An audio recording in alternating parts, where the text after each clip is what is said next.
Hello there, and welcome to Skyrim.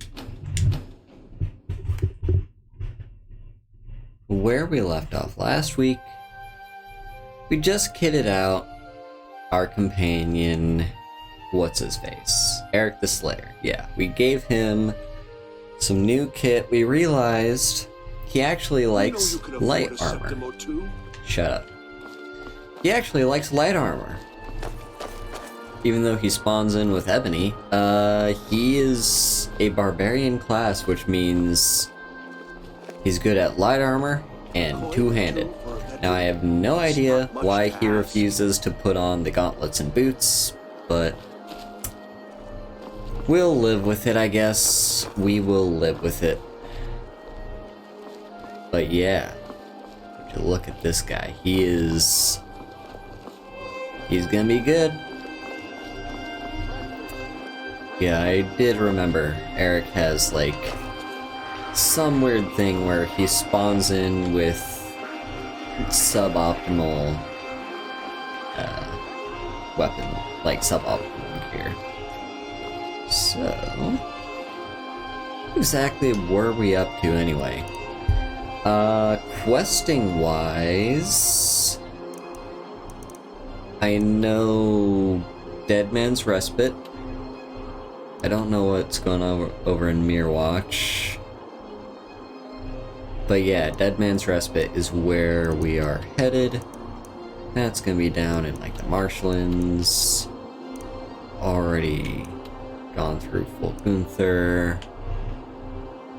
So yeah, but first things first. So I have a perk in the bank,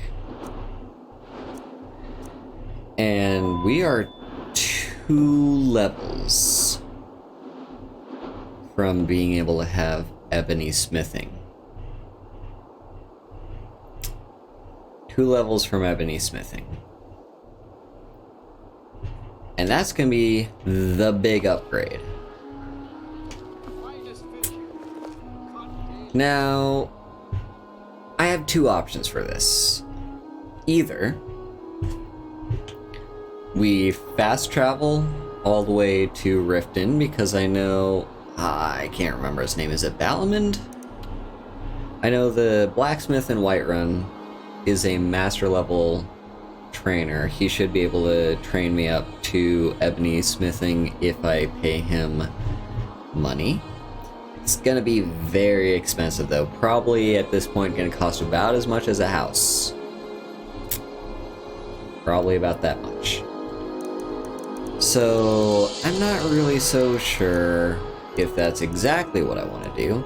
I know money is plentiful in this game, but the problem is, as soon as we get the ebony smithing, we're going to want to A, get ebony ore or ingots, either or, so I can start crafting my new armor.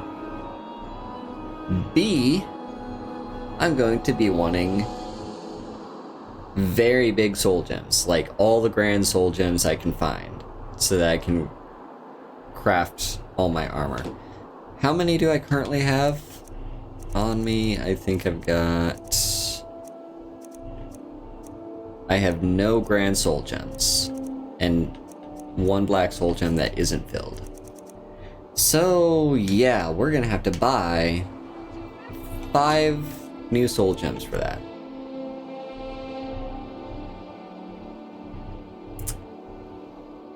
So I'm not entirely sure if 33,000 is gonna be enough. Also, one moment, I need to check something. Just got some messages. Okay, yeah. So, what I think I'm gonna do is hop over to Riften right now, just to check the prices, you know? And this is one of those instances where I think it's perfectly okay to fast travel, because it's clear on the other side of the map And if we choose not to fast travel, we're really just hindering ourselves. So okay, it's 9 a.m. A little dark in the morning. There's my controller vibrating, as it always does as soon as we enter Riften for some reason. Why take a chance? Is it Balamand? Yes, Balamand. Come to see Balamand perform miracles with... There's nothing more I can teach you. Oh shit, well... there goes that plan. Remember, nothing but genuine I fire guess salts we're will gonna do. have to do this the other way. And the other way is... crafting.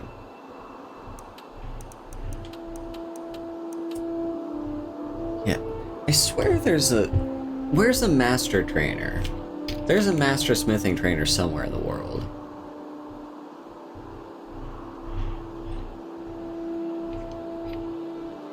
Is it maybe at one of the orc camps? Could be. Huh. I could have sworn Balamand was the master trainer. Okay. Well, in that case...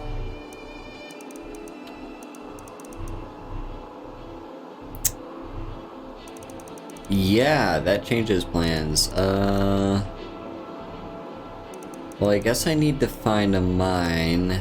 I think we've already kind of cleared out these mines, though.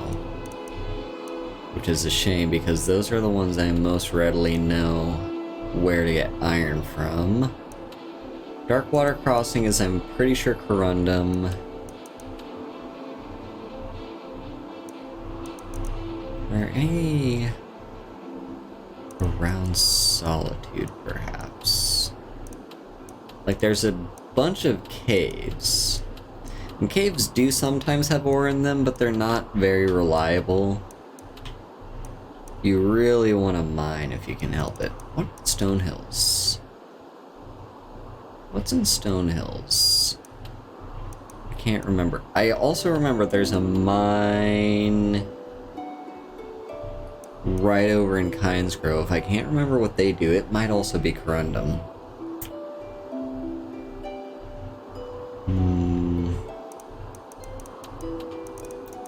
Yeah, we're just gonna have a nip. Holy shit. Someone outside my window just started the motorcycle motor and it scared the living shit out of me. Okay, yeah, let's start with Kynes Grove, see what they have. I doubt it'll be iron. Good lord, I need to calm my heart down. That legitimately scared me. Oh, hello. They're running, but I think they're just kind of running into their places. Oh, no, there's an actual dragon. And it looks like this time the dragon has aggroed. Awesome, okay. Let's cast some stone flesh. Come on, dragon. Why are they hurting each other? No one's hurting each other. The dragon is just circling around. It doesn't want to land. That's the annoying thing about dragons. Like, if they were more willing to just land, I would be more willing to fight them, but they are very picky.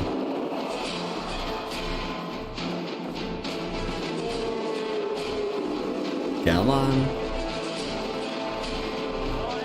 Get your ass over here. Jesus fucking Christ. I don't have time for this. I want to be collecting stuff. Buddy, stop circling. Just find a fucking place to land so I can beat the living shit out of you. You are the worst dragon. There we oh, you're an elder dragon. I'm gonna drop a save. We should still be able to have this, but still. There we go. Okay, elder dragon, I guess.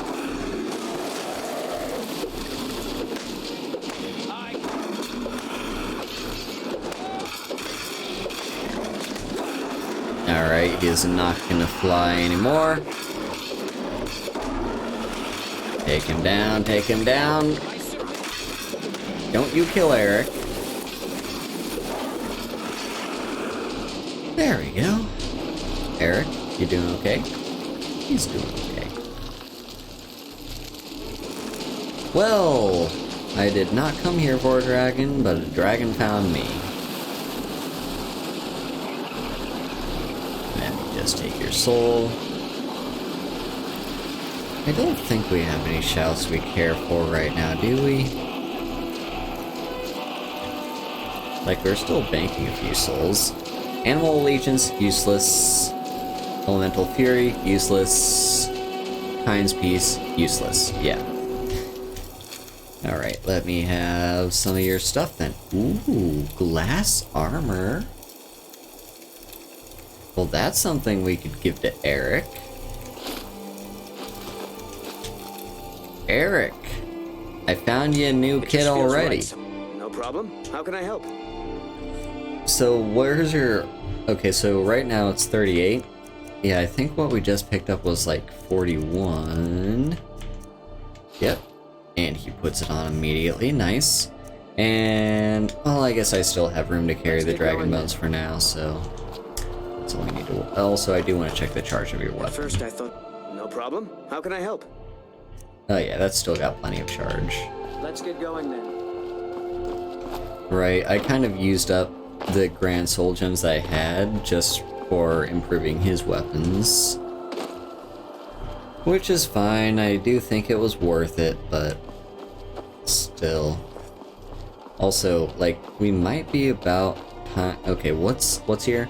It's Malachite. Yeah. Don't really care for Malachite. Okay. Where to next in that case? Marzai Pond, Gallows Rock, Hilgrin's Tomb, Lost Knife Hideout. There's also... I could also hit up blacksmiths and just buy ore off of them. It'd be a little inefficient, but I don't think it'll be any more inefficient than just hopping to every single town I can think of in the hopes that they have what I want. So yeah. Half Moon Mill.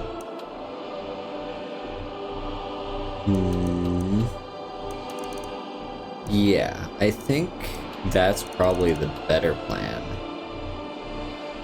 Wasn't there... I can't remember what my second place was after Kynes Grove that I was gonna check. Oh, Stone Hills? I have no idea what's in Stone Hills. I'm pretty sure it's just a random location that was added with the, what do you call it? Cutting room floor. Oh, right, Stone Hills. Well, they've got iron ore. It's not really like... Is there a mine here? Or is this just all there is? I mean, I don't mind if I do to just kind of... Oh, come on. I think it's picking up the cart. Hang on. There we go. Just gonna walk around the corner here. And next one. Yeah, it is interacting with the cart. What the fuck? How do I get it out? Just gonna use the Skyrim physics. There we go. Just, oh no, would you look at me? I spilled them all over the place. Hang on, let me just collect. Hello, hellhounds. We are... Well, right now I'm just kind of hopping around the map trying to find any source of iron, silver, or gold so that I can grind up my smithing a little bit more. But right now we're in Stone Hills, which is right at the base of this mountain, east of Morthal. I don't think Stone Hills is a location in the base game. I'm pretty sure this was added with the cutting room floor mod. Either that or it was added with the anniversary edition. I have not gone to Dawn... Okay, I guess I have gone to Dawnstar. When did I do that? I think it was just for a quest.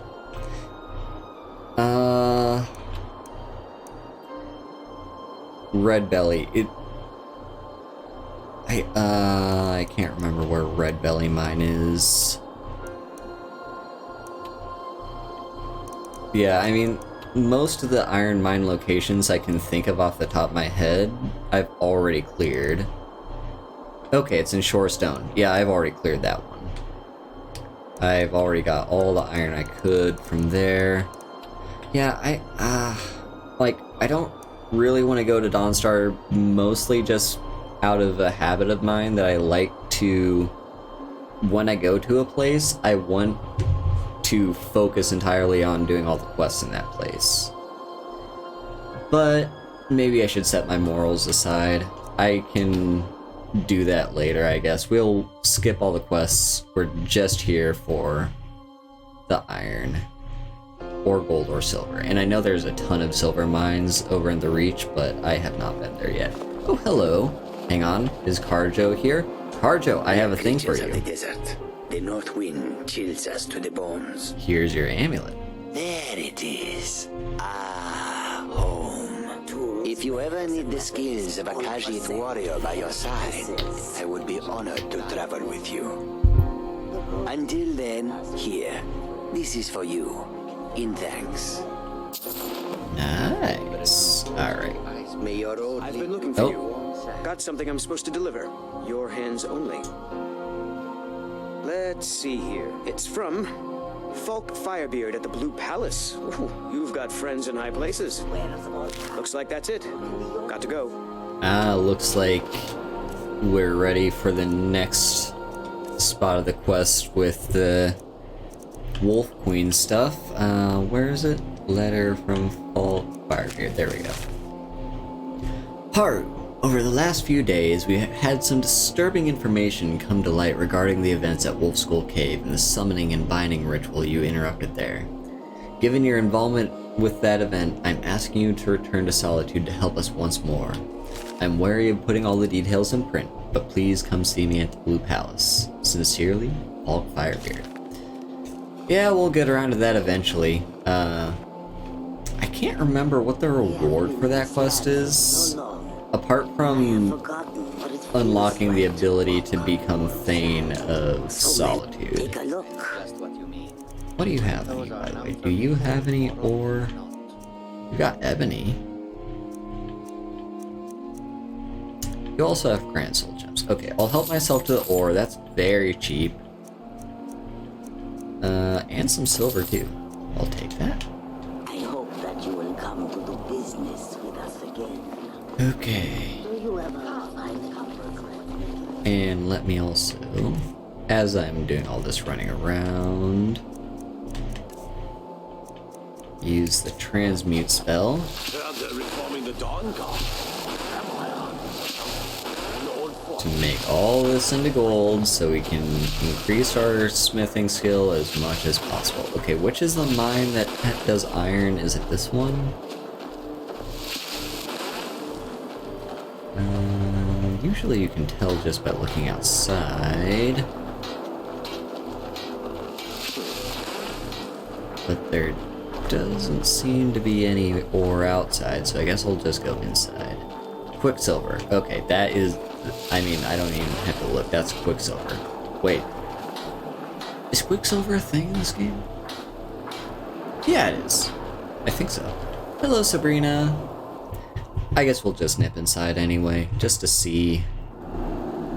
It might just be a misnomer and it might just be a silver mine, but I don't think so. Yeah, I'm pretty sure Quicksilver is used to, like, make elven stuff, isn't it? I cannot see shit.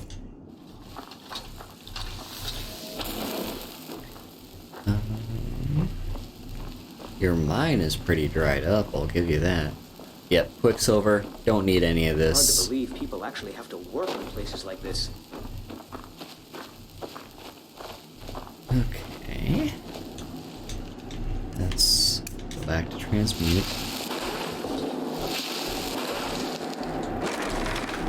And we're all out of ore to transmute. Huh? They say that vampires attack the Hall of the Vigilant. Burned it to the ground. Hello, Ian.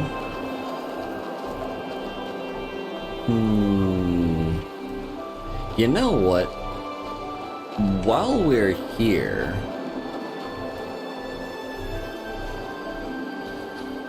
Yeah, I don't want to get too distracted, but there's a few fetch quests around this area that it might just be good to pick up as we're here.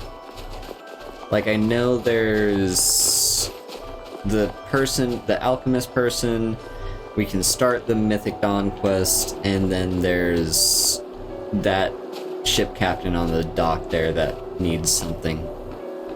Yeah, Dawnstar's pretty nice and cozy. It's like, you know, just got this little bay here, and, you know, if you don't mind the frozen north, it's not a bad place. Also, if you don't mind the racism. Okay, this should be the iron mine. Don't have any sitting outside. And yeah, we're not gonna do the Daedric quest yet because that is like I don't mind picking up quests while I'm here. I do mind doing them because I don't want to get too distracted, and I'm very prone to getting distracted. I just want all the iron I can get my hands on. Fuck, I'm still wearing this helmet. I forgot. I was still in trading mode. I guess I'll keep those on because I'm not planning to do much fighting right now. And if anything, I'm more likely to do buying and selling, trying to get as much iron, gold, and silver ore as I possibly can.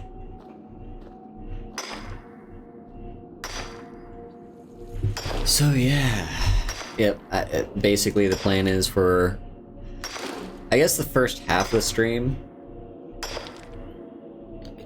we're gonna be grinding up our smithing skill to pretty much until we get to level 80.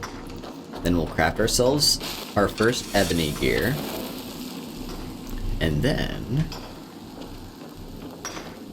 after that,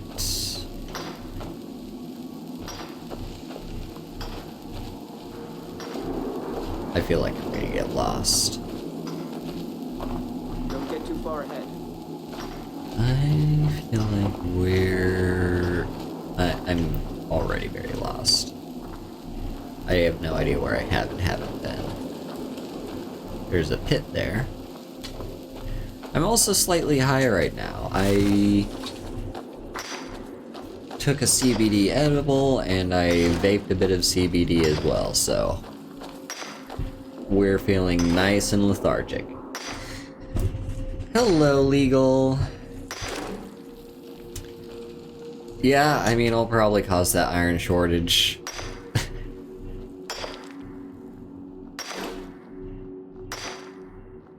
Yeah.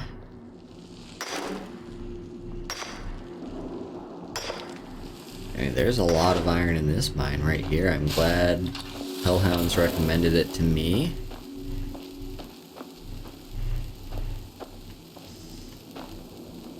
Thank you, that really means a lot. Okay, there's a hole down there, but if I know anything about the caves in Skyrim, that hole has got to have a second entrance, or exit, or whatever. So, I'm not gonna worry about going down there. You're very sweet.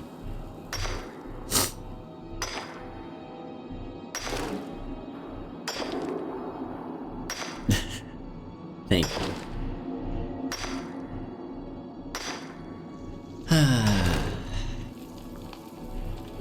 I love how you can just go into a mine, which is...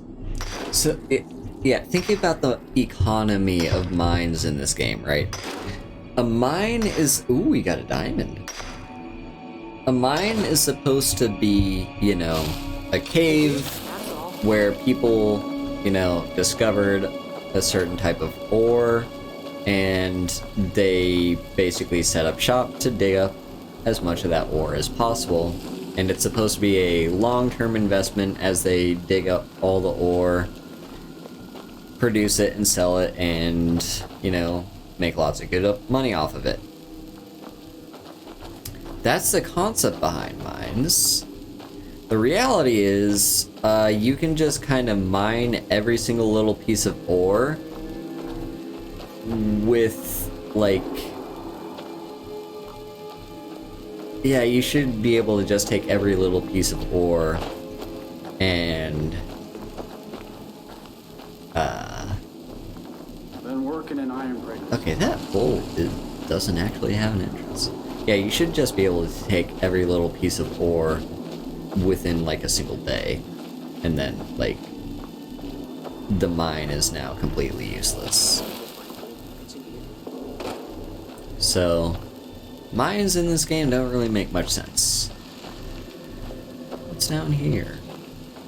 Oh, we've already been here. Okay, I guess we've already taken every little bit of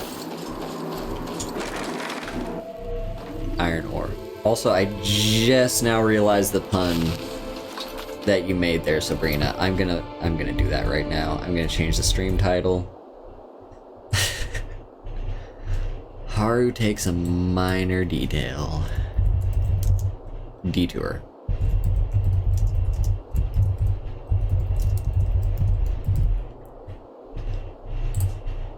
I love that. Thank you, Sabrina. Okay. So now you're taking soup to them. What time is it? It's 1 p.m. I guess it's lunchtime.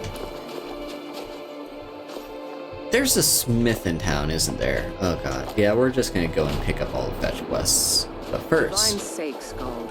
Who do you think we're threatening with our old war wounds? We're not soldiers anymore. Your man Horik is wearing his old Legion armor. What should I make of that? He's proud of his service, Scald. The Legion taught us loyalty, and we're loyal to Dawnstar. This isn't over. I got you sending one letter to General Tullius. I'll have you both executed. I love you too, legal. Yeah, so this is exactly why I prefer to not go to a location until I'm ready to process all of it, because there's so much to do here in Dawnstar on our first visit, you know, a few cutscenes to see, a few people to talk to about various things, and I don't have time for that right now. You Everyone thinks I'm too have young a to be a quest ship's from captain, me. but I'm going to prove them wrong. By inheritance, as my men are fond of saying, can't blame them. My mother ran the Sea Squall as strictly as she ran the house. I've been trying to find new areas of business, trying to win the sailors' respect, but I keep having problems. Take the last trade we did. Some fine cut void salts from the College of Winterhold. Plenty of coin if you know who to sell it to. What happened? Sailors are what happened to them. They got drunk and ended up losing the merchandise in some cave. If you're not afraid of a little exploring, I'll pay good gold to get those salts. I'd better get going. Hell yeah. Okay, where are those void salts? I'm not gonna do them right now, but just out of curiosity. Forsaken Cave near Helyarshan.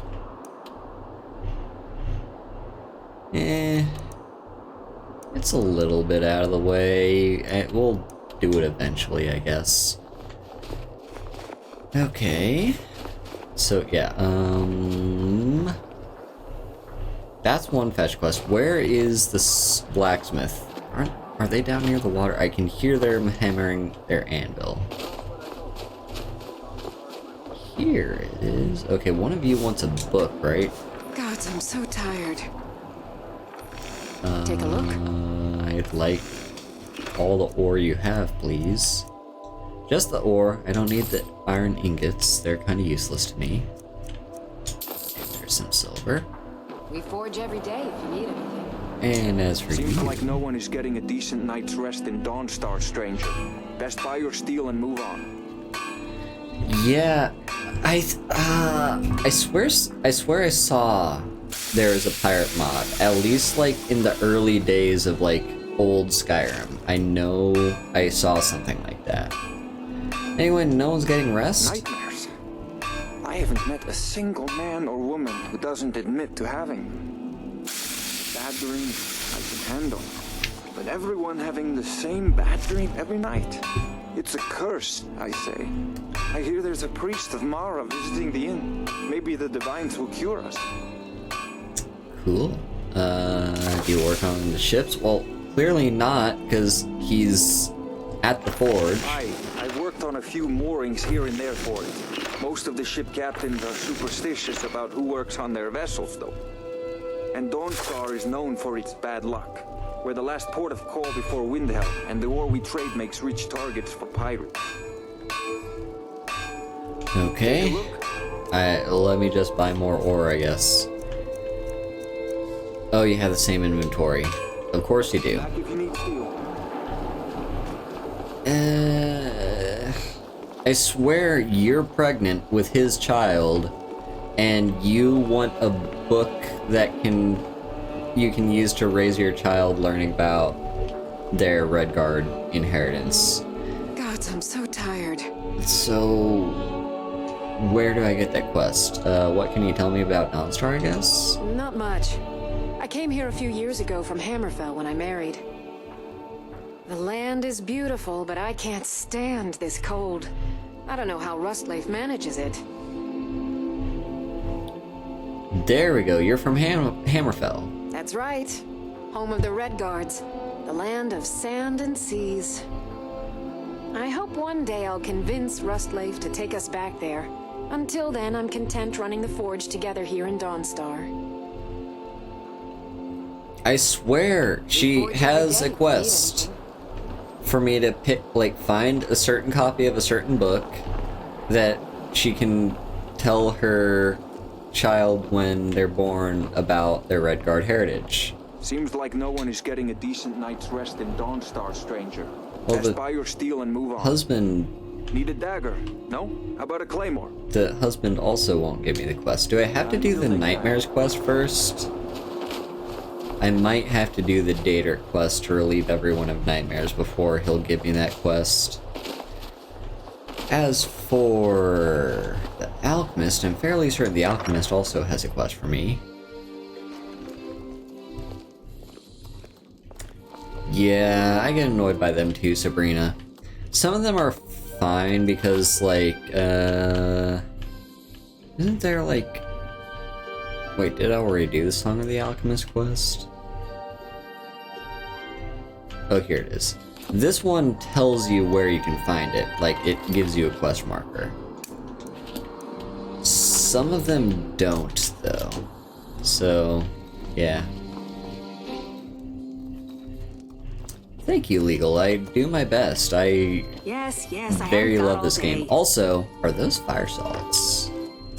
I'll just be taking those.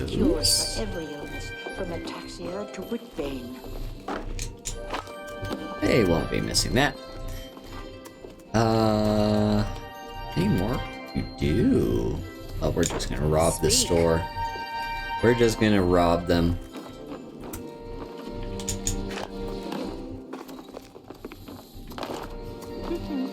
I know in Oblivion you couldn't do this.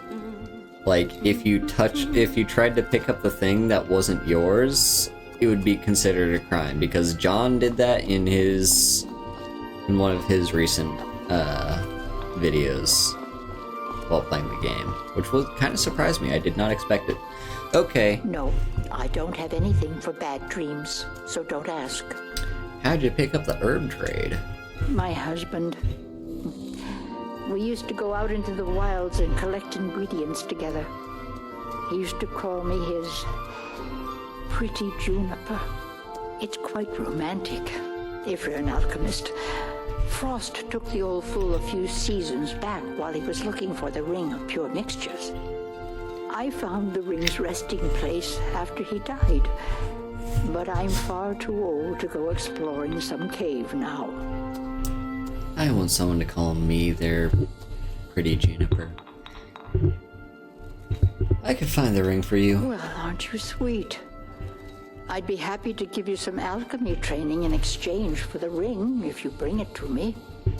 Absolutely. If you find that ring. Okay. Now there's just one more quest for us to pick up, and that's this one. Your ancestors wouldn't want this, Silas. Why should I hide from it? This is my family's legacy. It's the past. Dead oaths on dead lips. I'm fine. Let it stay there. The museum is opening, Medina.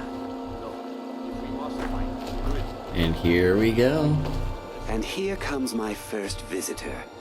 The Museum of the Mythic Dawn is open, friend. Museum of the Mythic Dawn? Yes, my collection of artifacts from a group that toppled an empire. Why don't you come in? You can browse the displays and we can talk. I have a job you look perfect for. Sounds good. Let's talk inside.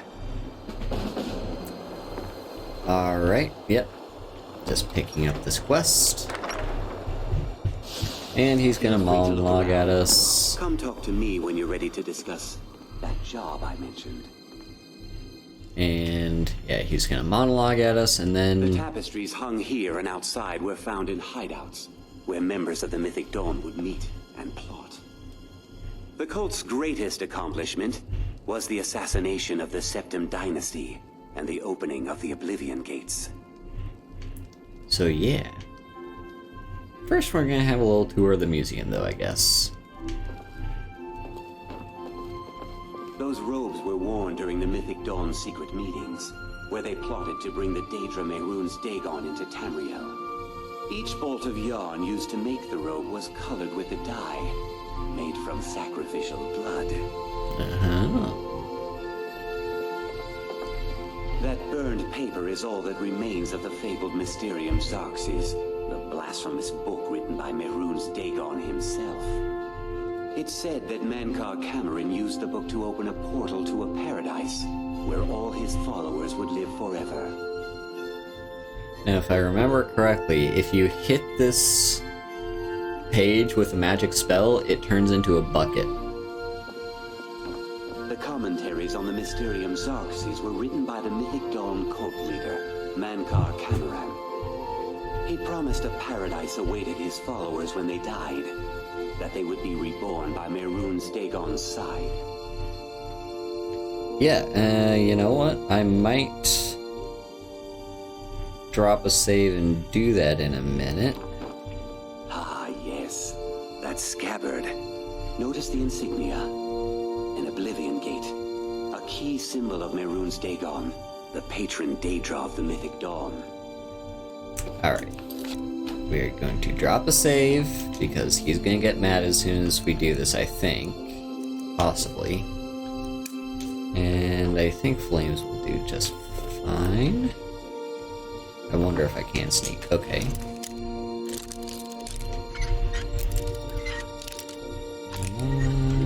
There we go. Alright. I haven't done this.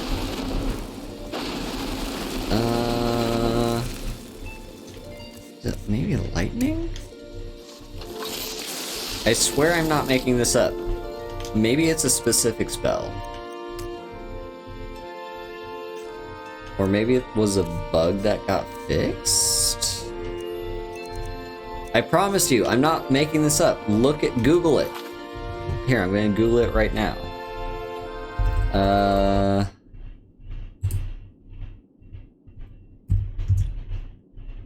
Skyrim.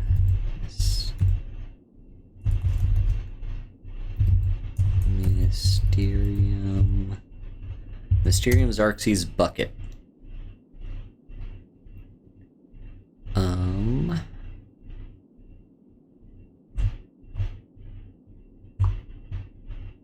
Yeah, I mean, lots of people are talking about it. I don't know why it didn't happen for me, though.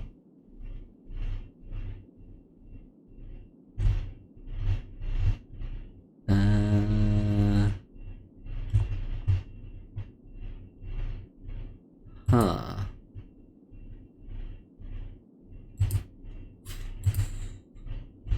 Like, it 100% does happen. Let's look at this YouTube video.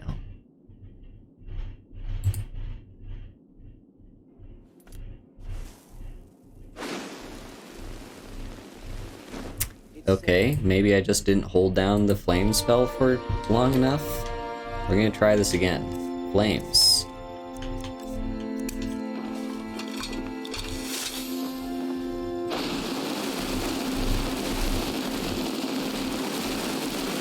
I mean, I sure as hell am burning it.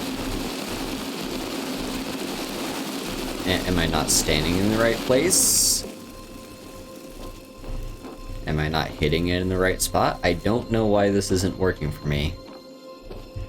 It's possible that it was a bug that got patched out in either the Anniversary Edition or the unofficial patch. But if so, that's kind of unfortunate because that I thought it was like an Easter egg that if you do that it turns into a bucket.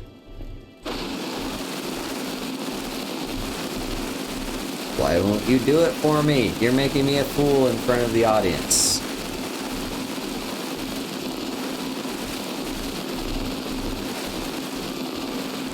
I've never done it before, and because I've never tried to do it before, and now that I am trying to do it, it won't work for me. Oh well, it's not a big deal.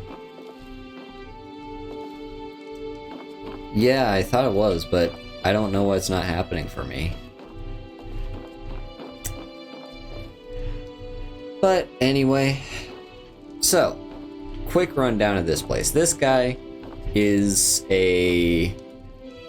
well, he traces his lineage back to the Mythic Dawn. He wasn't actually alive during the time of the Mythic Dawn. But if you are unfamiliar with the 4th Elder Scrolls game, Oblivion, the main plot of that game revolved around the Mythic Dawn, which was a cult trying to basically assassinate the Emperor and stop the Emperor's lineage so that the Dragonfires in the Imperial capital, in the Imperial city, would go out and Oblivion could invade so that Mehrunes Dagon could have his rightful place ruling Tamriel. That's who the Mythic Dawn were, of course, because it was in the previous game and they were the antagonists. You do stop them as a protagonist and they fall into obscurity and many of them are hunted down. But that's who the Mythic Dawn are, and that's who this guy is. Well, he's a descendant of them. He actually wasn't involved in it. And essentially, you can kind of think of him setting up this little museum as like Confederate soldiers or people with Confederate lineage in the US setting up a museum for the Confederacy. And like, it's like, they're not wrong that it is important to talk about that kind of history. They're not wrong that that we shouldn't cover that history up. It is you do still have to ask yourself what exactly is the message of your museum, though, because if you just do a museum of the Confederacy, you are sending a message to everyone saying like, hey, I'm like if you don't do it in a way that's communicating the problems with the Confederacy, then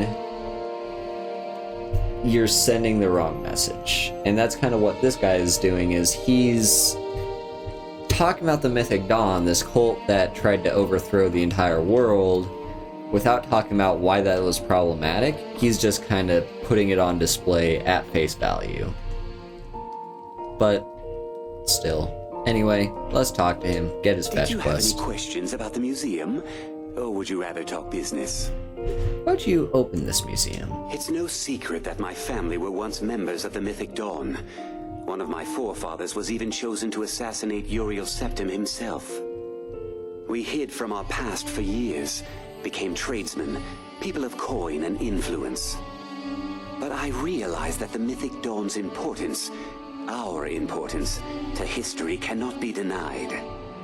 I'll see everyone in Tamriel remember that for a moment, we held the fate of the world in our hands, for good or ill.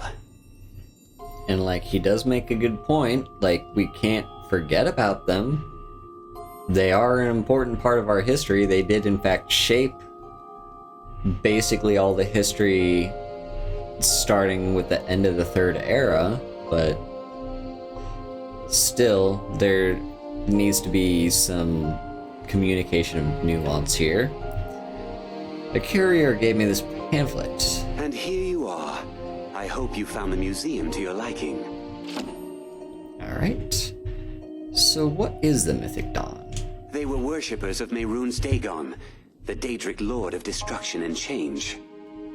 The Mythic Dawn killed Uriel Septim VII and his heirs, triggering the events that led to the Oblivion Crisis when the Daedra invaded Tamriel. All that remains of the infamous cult I've gathered in my museum. Alright, who is Mehrunes Dagon? Ah, an excellent question. Mehrunes Dagon is the Daedric Lord of Change, Destruction, and Ambition. Dagon's Mythic Dawn cult killed the Septim dynasty and opened the Oblivion gates into Tamriel. They called it the Oblivion Crisis. You know, I forget that Mehrunes Dagon is the Daedric Lord of Change. And I think that's a very important way of looking at him, because change isn't always good, nor is change always bad. Change is just change. Like, there can be good change and there can be bad change, but that doesn't mean that there's like, yeah, there can be good change, there can be bad change, but it's hard to say like what exactly, like, yeah, I don't know. I don't want to get too much into this. I want to get back to getting my iron for crafting so I can get my ebony armor. But, yeah, I mean, he does make a good point. Although I will say... I'll just be tending the museum if you need me. I will say... it's a little ironic to call Mehrunes Dagon the Daedric Lord of Change when his realm of oblivion doesn't seem to change all that much, now does it? I could be wrong here, but like maybe I don't know enough about his realm of oblivion, but it seems pretty static to me. Like, it's all just lava and towers and Daedra. Like,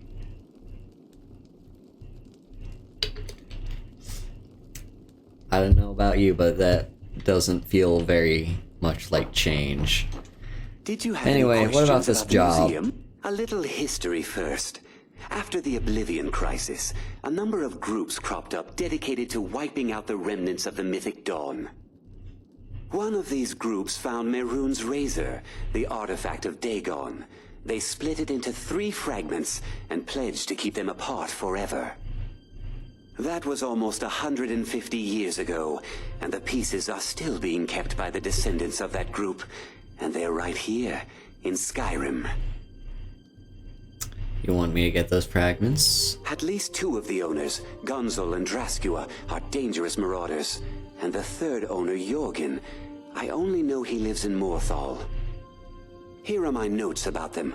I'll gladly pay you for getting the pieces any way you can. No questions asked. I want to know more about the Razor. The Razor is Mehrunes Dagon's personal artifact. It has always heralded bloody change and carnage. It's held many names. Dagger of the Final Wounds, Bane of the Righteous, the Kingslayer. The Mythic Dawn worshipped Dagon as a god. Having his razor would be invaluable to my collection. Good luck finding the fragments. What do you mean by that, Sabrina? Because... like, what do you mean by set up the same? Because... like... I could have sworn the Realms of Oblivion are supposed to be reflections of the personality of their respective Daedric Lord. Like, their Daedric Lord creates their own realm. Just as Nirn is to, like, the Aedra and, Lorkhan, the Realms of Oblivion are to the Daedra. So that's why the Shivering Isles are like that. That's why Cold Harbor is like that, and that's why I can't remember the name of Mehrunes Dagon's realm is, but like they're all the way they are for a reason, and it's because that's how their respective prince wants it to be.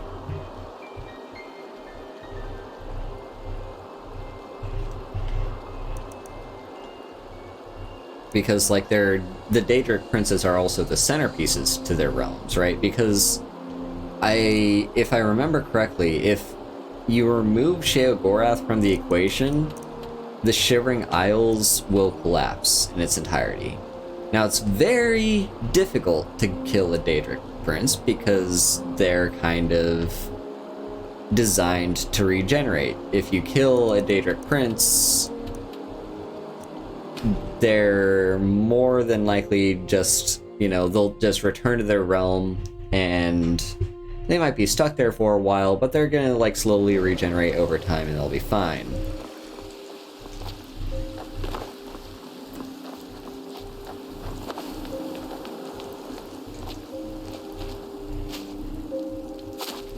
Yeah, but, like, I mean, hell, even in this game itself, we go to another one of the Daedric realms, the Soul Cairn. That's a Daedric realm, ruled by the, what do you call them? The Ideal Masters. So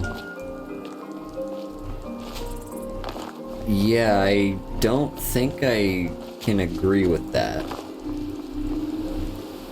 Anyway, let's get back to our crafting with alteration, do some transmuting, because we got a lot of iron ore.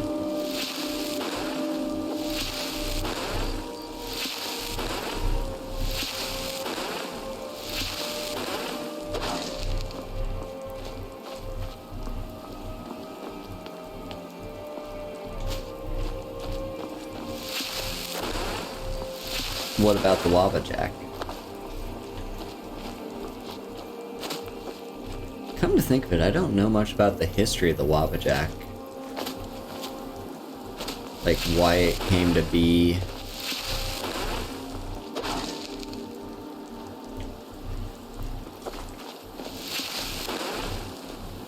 The Hangover quest, do you mean, Sanguine? The Daedric Lord of Debauchery? Yeah, he's got, you know, his own realm that's all about getting wasted and just having fun. Yeah. Don't get too far ahead. Well, hang on though. Is the quest where you get the Waba Jack in this game? You're not. Are you in a Realm of Oblivion? Because the idea is, or at least the way Sheogorath talks to you about it, is that you're supposed to be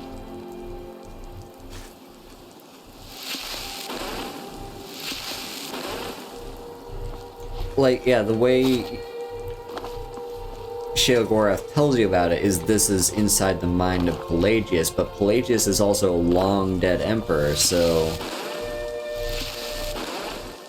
it might just be a warped form of a realm of oblivion. I don't know, the powers of Daedra are all-encompassing and unexhaustible.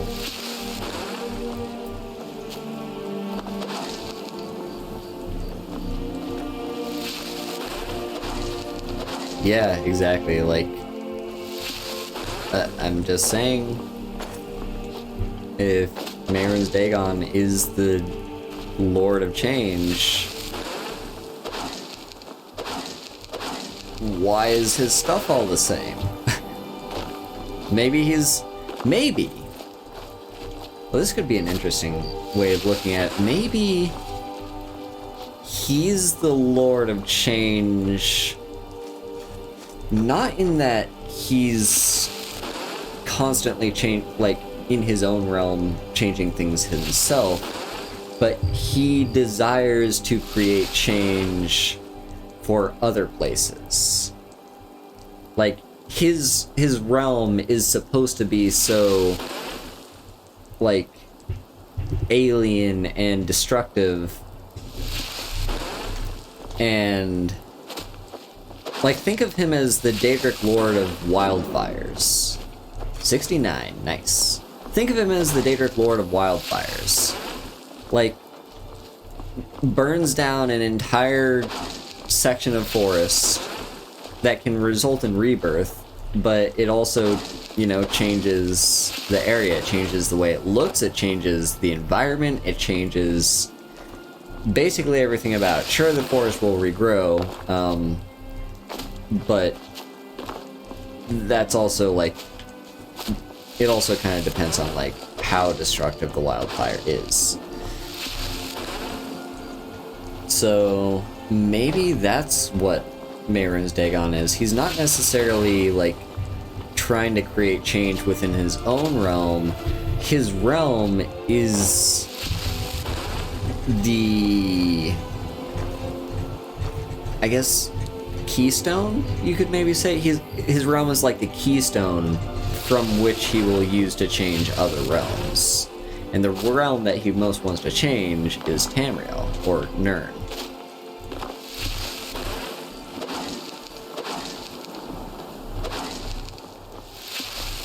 That is also true. He's basically a chaotic house cat. Yeah, that's it, an anchor.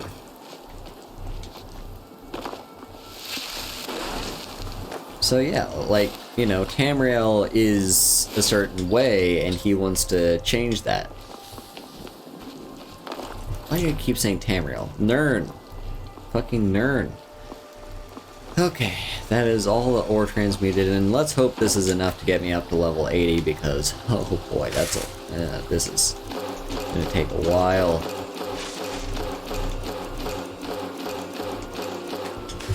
That has all been converted. Actually, do I have any silver? I should, because I transmuted everything. Okay. Come on, give me all the... Hang on. Is there a way I can ensure that I increase my experience right now? Hang on. Wait a minute. I just thought of something. What is my current standing stone?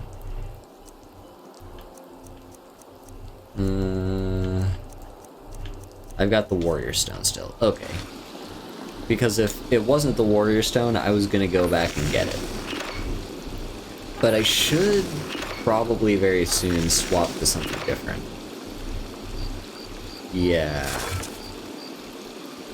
I'll do that at some point. But for now, come on, give me level 80. There we go. We got level 80. Yes. Okay, now to use that one perks point that I've got. Oh yeah, no, the animations for the forge are very messed up. Now we've got ebony smithing, and now, well, I guess I might as well just finish crafting the jewelry as well while I'm at it. And I'll make some rings. We can always get more gold later if we need to. So. Time to make ourselves some ebony. Okay, so I think this is the... what do you call it?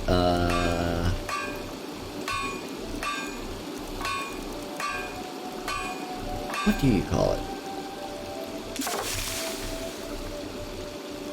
No dwarven bows, really? Why is that? I've definitely heard that before, but I wonder why. Well, I mean, they use iron ingots. The dwarven metal is a little bit harder to come across, but okay. That's good to know for the future. Yeah, I think it's Anniversary Edition that adds in these Brawlers gauntlets. Now, I have no idea what they're supposed to do. Also, isn't there... Didn't I give It just feels right. you No problem. some How can I help? ebony? Or was it something that I had in my inventory? There it is, ebony plates. Hang on, no, unfavorite. Is ebony plate different from ebony? I think that might be locked behind advanced armors. Huh. Interesting. Well, I kind of wanted to give ebony plate a try. Damn, this is annoying.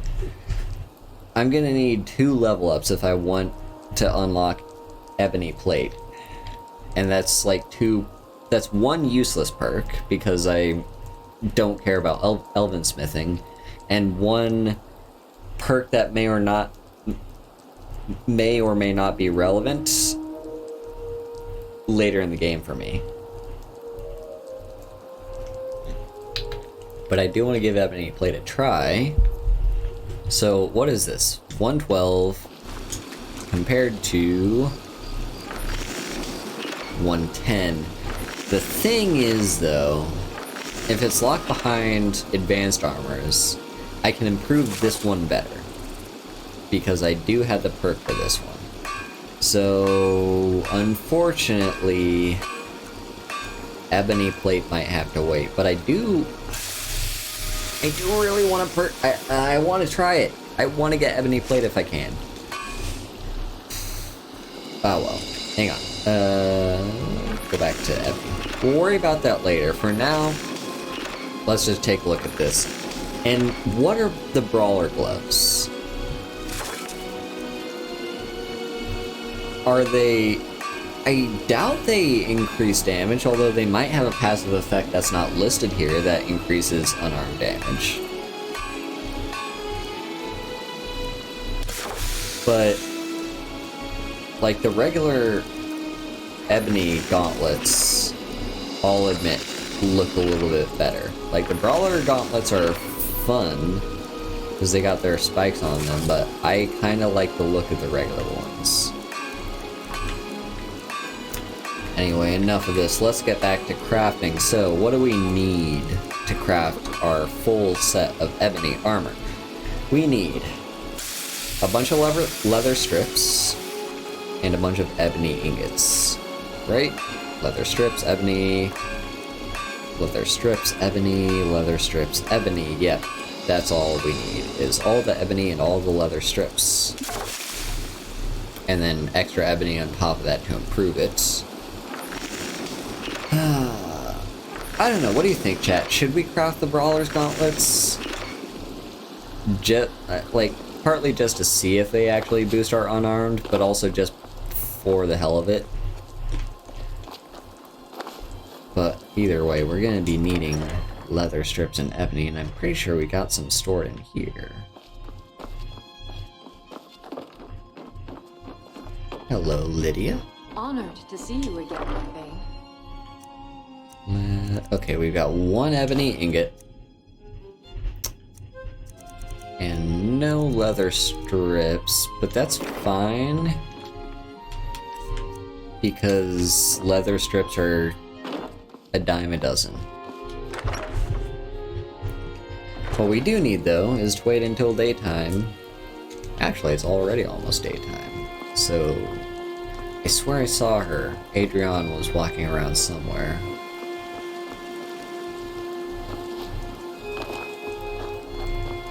Where did she go? Adriana.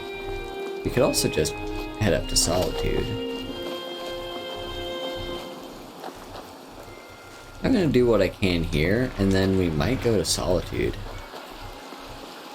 Just to finish up with it. Stuff. Because I really like Solitude. Solitude is a beautiful city. Seriously, where did Adrian go? Did she go to the bar? Oh, there she is. Are you open? You're someone who can get You're not. things done. I like that.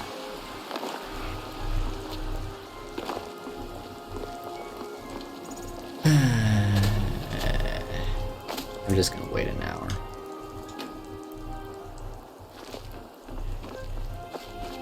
Adrian, are you at the forge yet? If you're not, your husband will have his shop open, probably. I would like... Hello? There you are. Hello, I would like all your ebony. Welcome to... And Take a look. all your... Yeah. Give me all your ebony. That's expensive. Yes, I'll take it. And all your leather strips. The leather strips was a lot cheaper. Alright. You ready for this, chat? We're about to become a god. Or more like a demigod, because the god tier armor is still way up there. With actually Daedric. We're gonna stop at Daedric because Dragonbone armor is actually worse. We will still, however, get the dragon armor crafting because, yeah, it's actually pretty damn good for light armor. All right, ebony. There we go. Ebony boots. Ebony. Okay, ebony helmet, and I will go for the Brawler's gauntlets just to see what they do. Now, we only have 2 bits of ebony smithing. Only 2 bits of ebony ingots left. I'd really like to see Adrian or... Hang on. I'm the Harbinger of the Companions. I could just talk to Yorland. He probably has some stuff for me. Okay, Adrian just decided to take the day off and enjoy the rainy day near the Gildergleam. Gildergleam? Is that what it's called? I don't remember.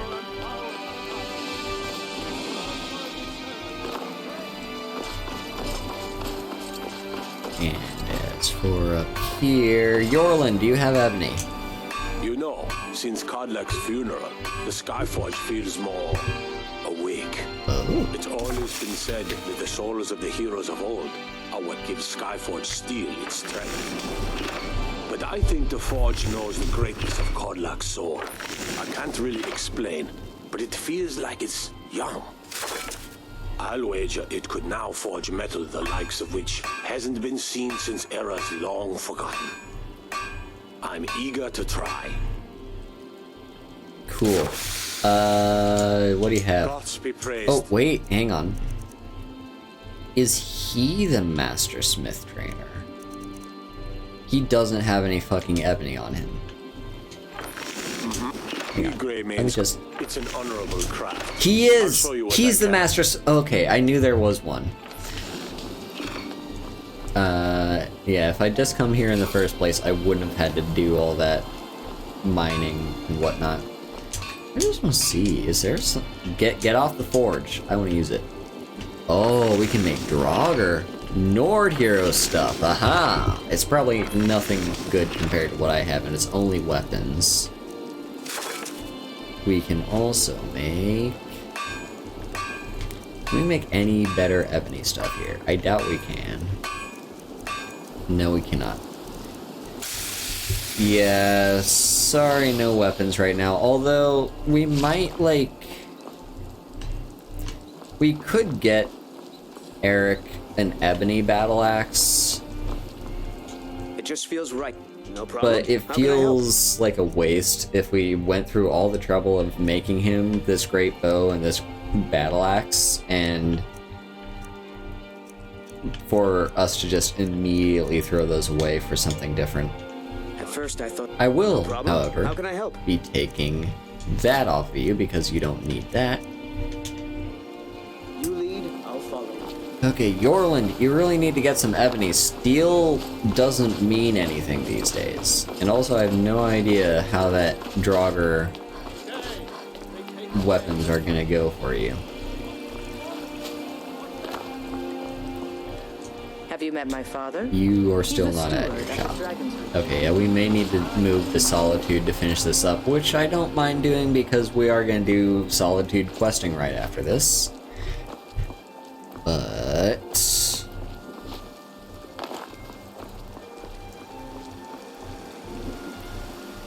What was I doing?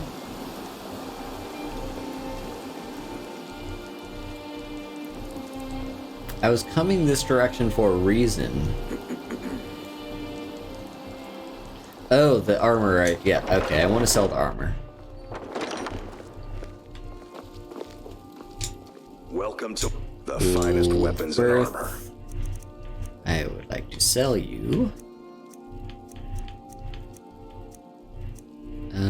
this and that, and I'm pretty sure I already have the enchantment for that, so you can have that. Do I have any weapons to sell you? I don't. Alright. Good doing business with you. Also, I think I Good day. saw... No problem. How can I help? Yeah, he doesn't have the glass arrow anymore, so it seems companions don't get infinite arrows. They get infinite, like, steel or iron, I believe, but they... or, like, whatever they spawn with, but they don't get infinite whatever you give them. Which is a bit of a shame. This new... No problem. How can I help? But I will give you... Because I'm not using any of these anyway, I'll keep the Elven for reasons. But I will give you... Is there any reason not to give him just all my glass?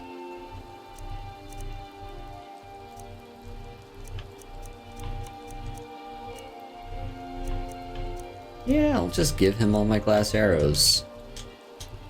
Let's get going then. Alright, on to... Hang on.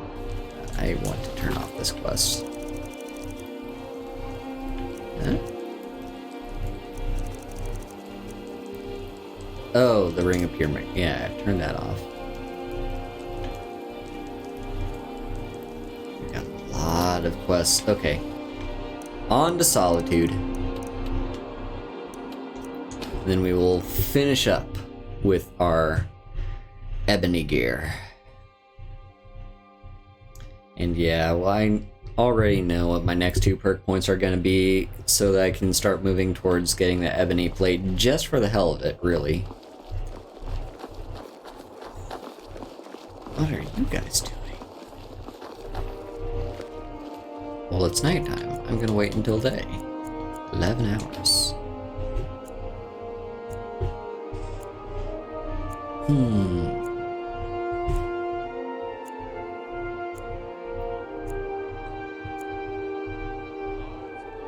And it's daytime. Alright. Don't get too far ahead. Over to you. with your forge. And I do want to just double check. I am indeed wearing everything I can. That will increase how much I would also like to give what's his face a gold coin just to improve as much as I can. Looking for a horse. Divine. I want to talk to my father. Oh, thank you. There we go. Give me a gift of charity. And then I also want to visit the Temple of the Divines. Where is that? It's like in the castle area, isn't it? Yeah, I want to visit the Temple of Divines, pray to the Shrine of Zenithar, and then my prices should be as good as I can possibly get them to be without drinking a potion. And frankly, I probably shouldn't even worry about saving the potion. I should just drink it, right? But I think I might do that when I do the Daedric armor. Blessings of the I'm eight not sure. divines upon you. How may I help? Okay, over here we've got Julianos, Akadash. Where's Zenithar? There he is.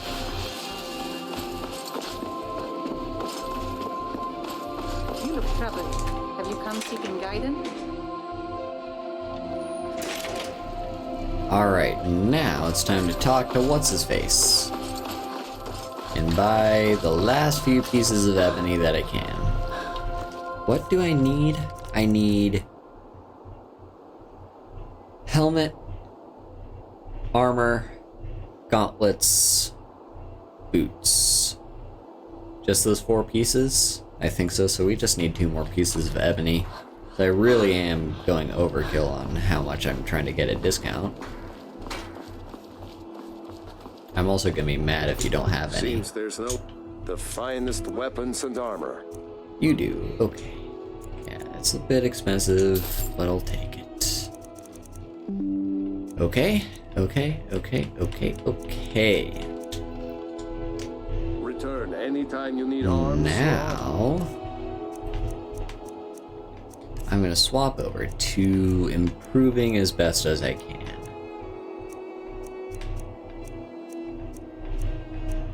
I definitely have. Where is it? Okay, I'm currently wearing the smithing gauntlets. And don't I also have a ring? I have a ring, right? Or a necklace? Yeah, it's the ring. I'm currently wearing the ring. Wouldn't mind making a necklace, though. We'll worry about that later. But yeah,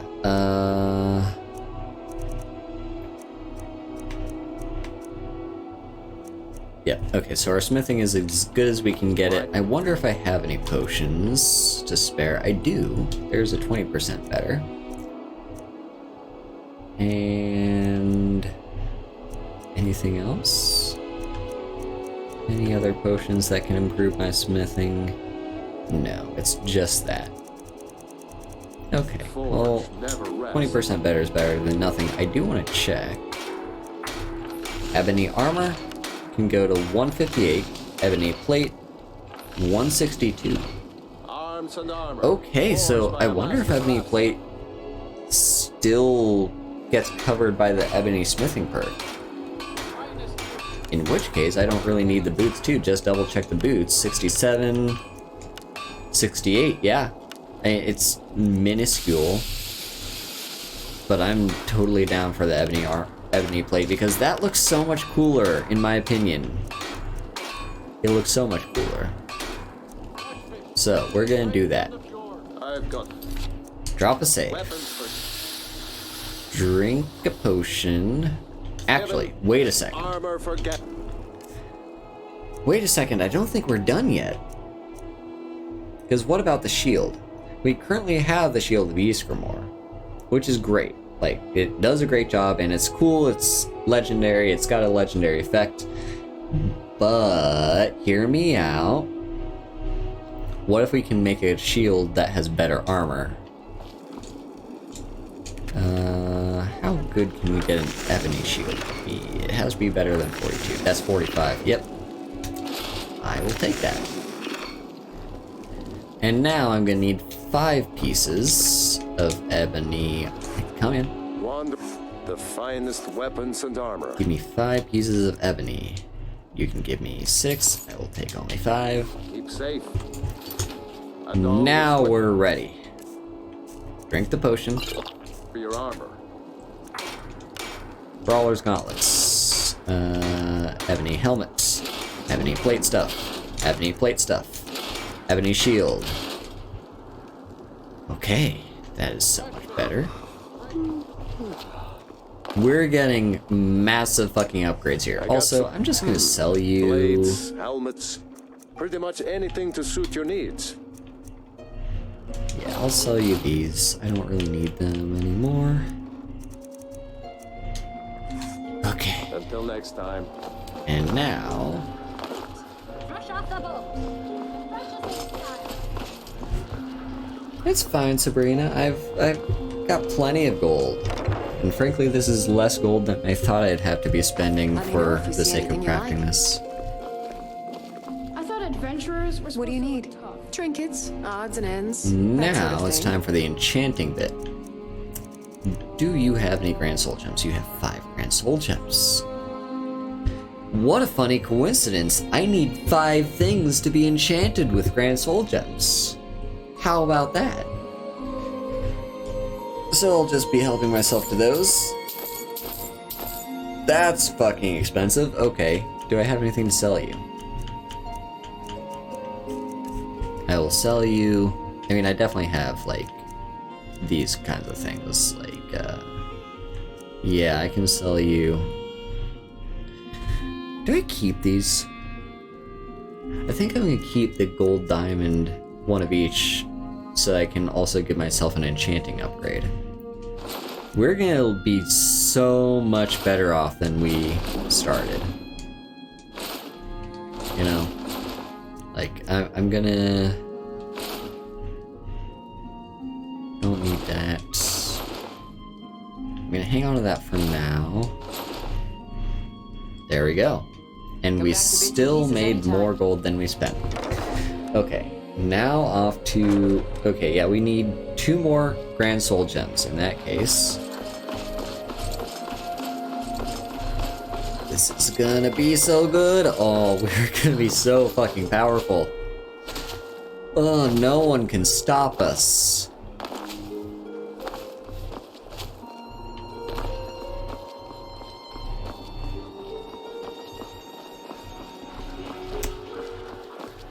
We're just gonna hope that what's-her-face... Sabine? Is that her name? Yeah, we're gonna hope that Sabine has 2 more pieces of Grand Soul Gems.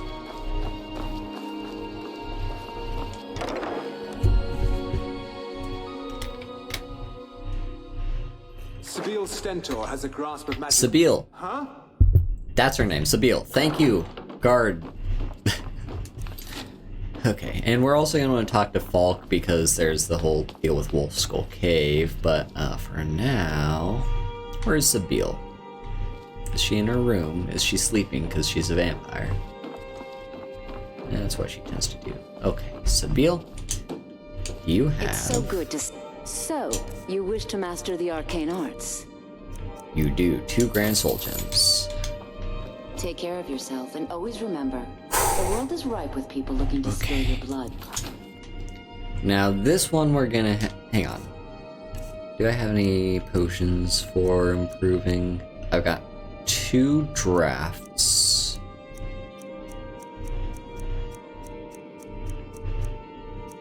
Two drafts of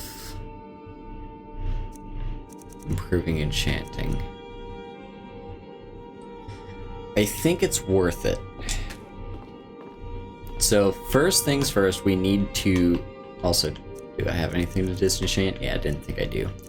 First things first, we need to... I need to dump this stolen necklace just to make sure I don't accidentally enchant it.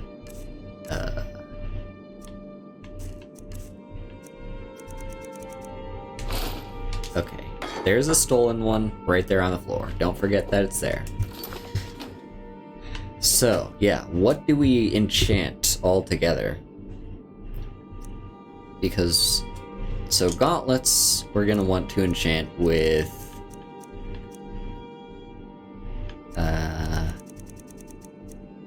fortify unarmed. Okay, we can do that. The only other thing we can enchant with fortify unarmed is the ring. So now, what can we do with the helmet? Restoration costs less, magic it costs less.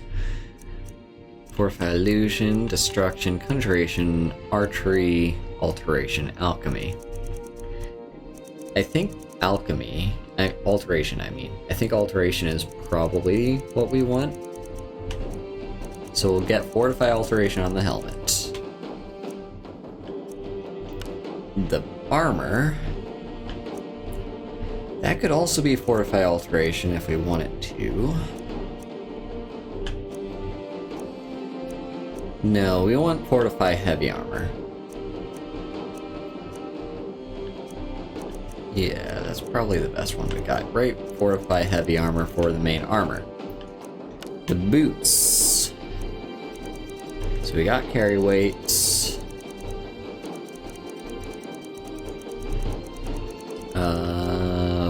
Stamina. And then various resist things. That's really not a whole lot to go off of. What do I currently have on my feet? Carry capacity. Yeah, I'll probably just do that again. Carry capacity for you. The shield. What can we give the shield? So we can fortify block, fortify health, and resist various magics. I think it's got to be fortify health. That's probably the best thing we can do for that. And the necklace. What's the necklace gonna be for us? Got block, carry weights, more fortify alteration stuff, fortify health. I think that's what we currently have on our necklace. Fortify heavy armor.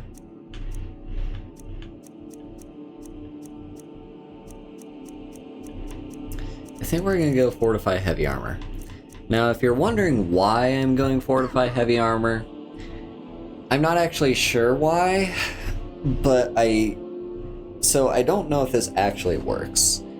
But in theory, what I have in my head, because we have the perk that increases unarmed damage based on the armor rating of the gauntlets that we wear. And I think that might just be the base armor rating. I don't think it cares how much you improve the gauntlets, it's still going to be on the base. But just in case that's not the case, and just in case us increasing our heavy armor skill also boosts that by a little bit, I will take every little possibility that I can get. So we are also going to be focusing on increasing heavy armor. Now that we've determined what all those are going to be, I kind of actually want to write these down so I don't screw up. So, I'm going to need a pencil for that, or a pen. I will be right back while I go and grab a pencil. Or a pen, I guess.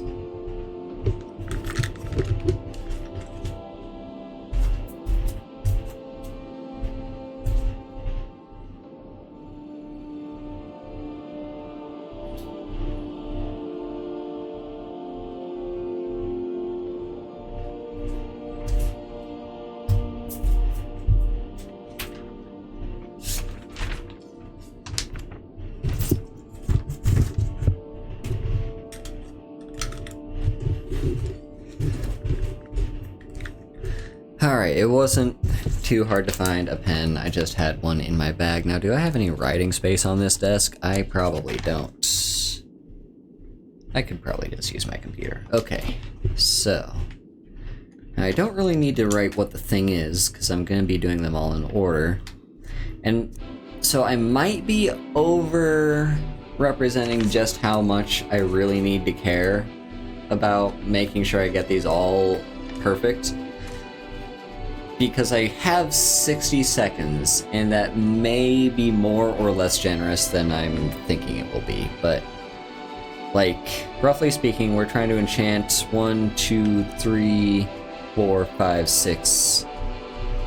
1, 2, 3, 4, 5, 6, 7 things, which means we have slightly less than 10 seconds apiece. So I want to make sure we can do this as efficiently as possible. So let's start with the gauntlets. The gauntlets are obviously going to be Fortify Unarmed.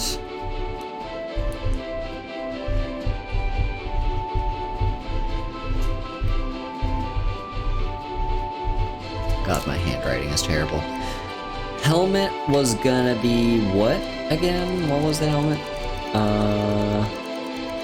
I think it was Fortify Alteration. Yeah, Fortify Alteration.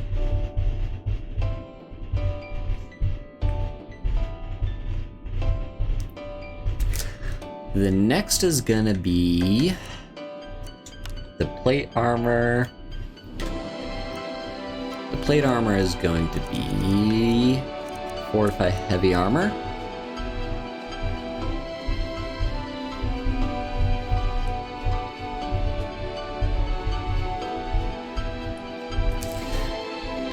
And then the boots, that was carry capacity.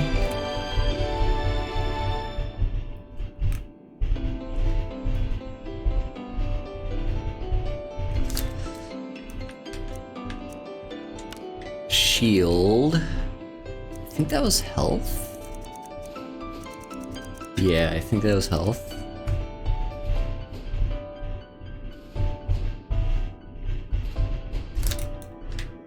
And the necklace, that was also heavy armor.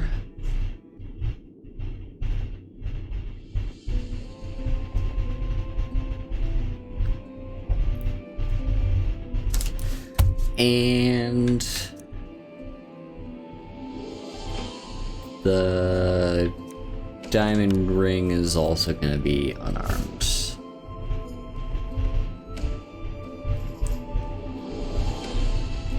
So yeah, we have less than 10 seconds apiece for us to do this all in one go. Let me just verify that we have enough soul gems as well. We have set perfect.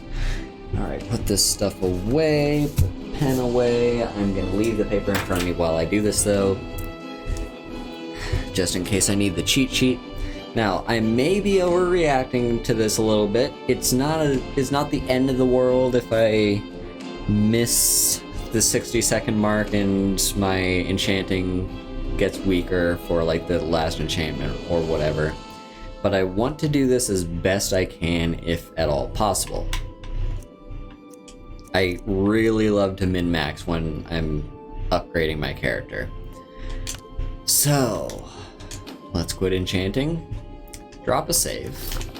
Also, I'm gonna do the gauntlets and the ring first, because those both boost my unarmed. And they're also on opposite ends of the alphabet, so I want to make sure I can get those both out of the way first. Alright, so we dropped our save, drink our potion.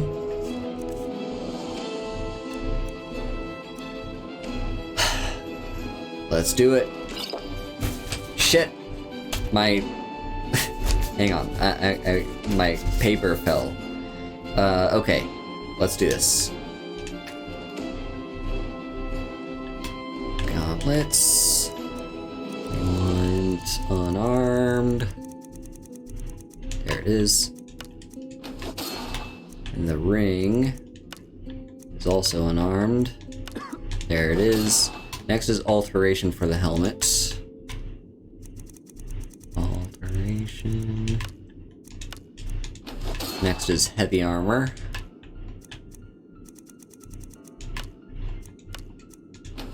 Next is carry weight.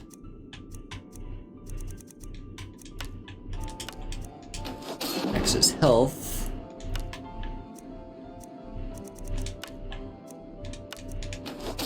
And then heavy armor.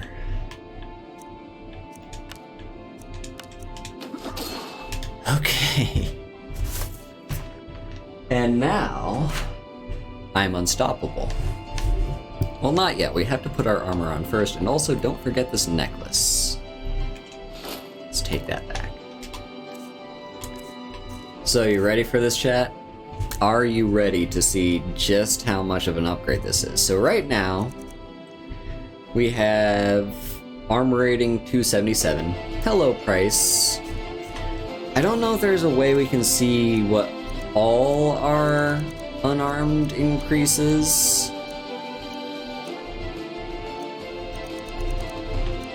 Yeah, I don't know if there's a way to see that. It's just kind of like a stat that's hiding in the background, really. Yeah.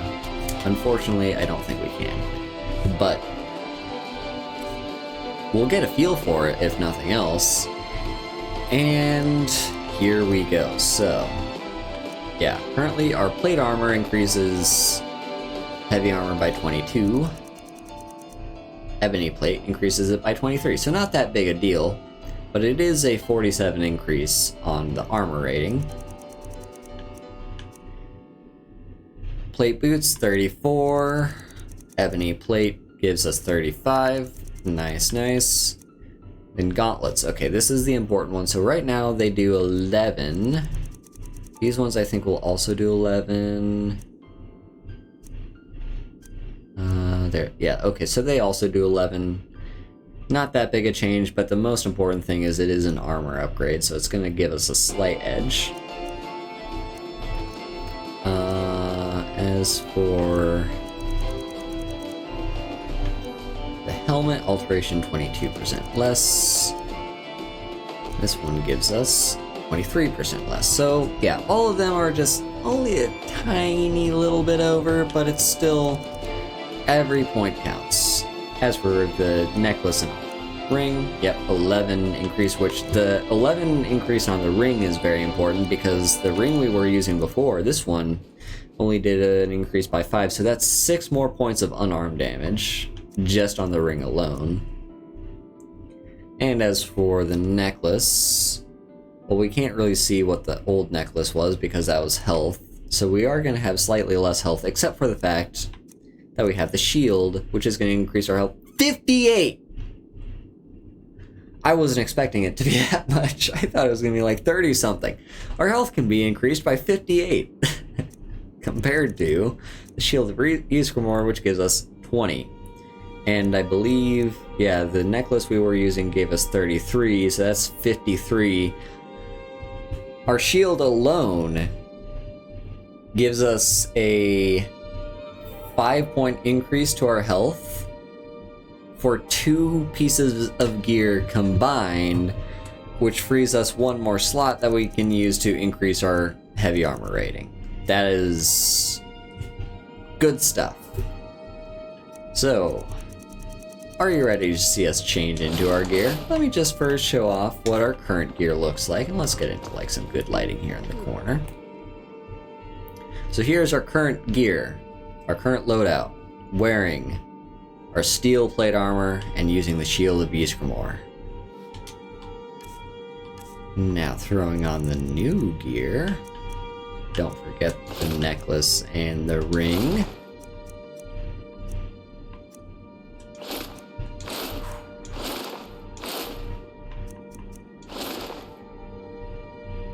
Our new armor rating is 764.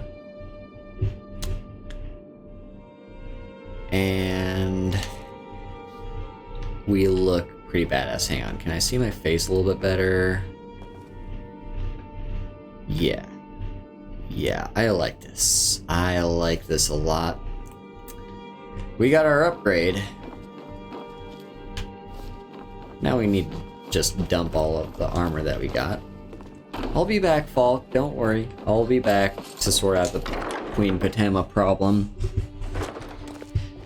But first, I would like to sell a bunch of my stuff, because I now don't need that ebony. I now don't need that steel plate armor anymore.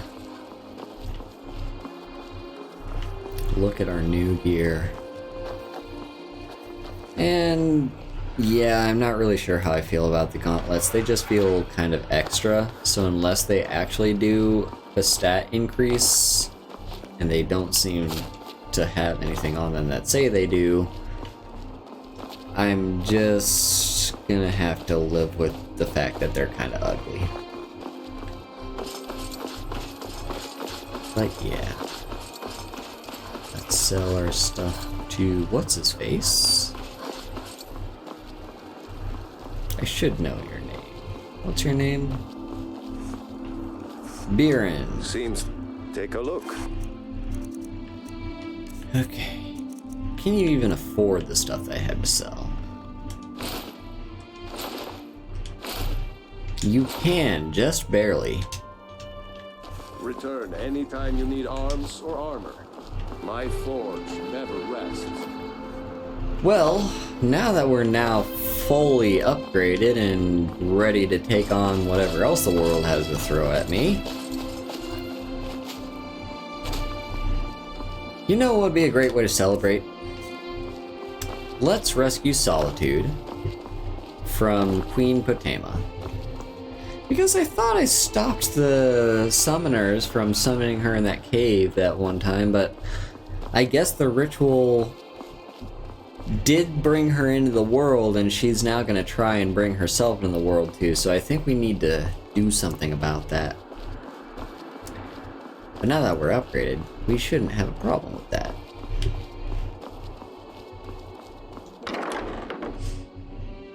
So, Falk, buddy, what do you have to tell me?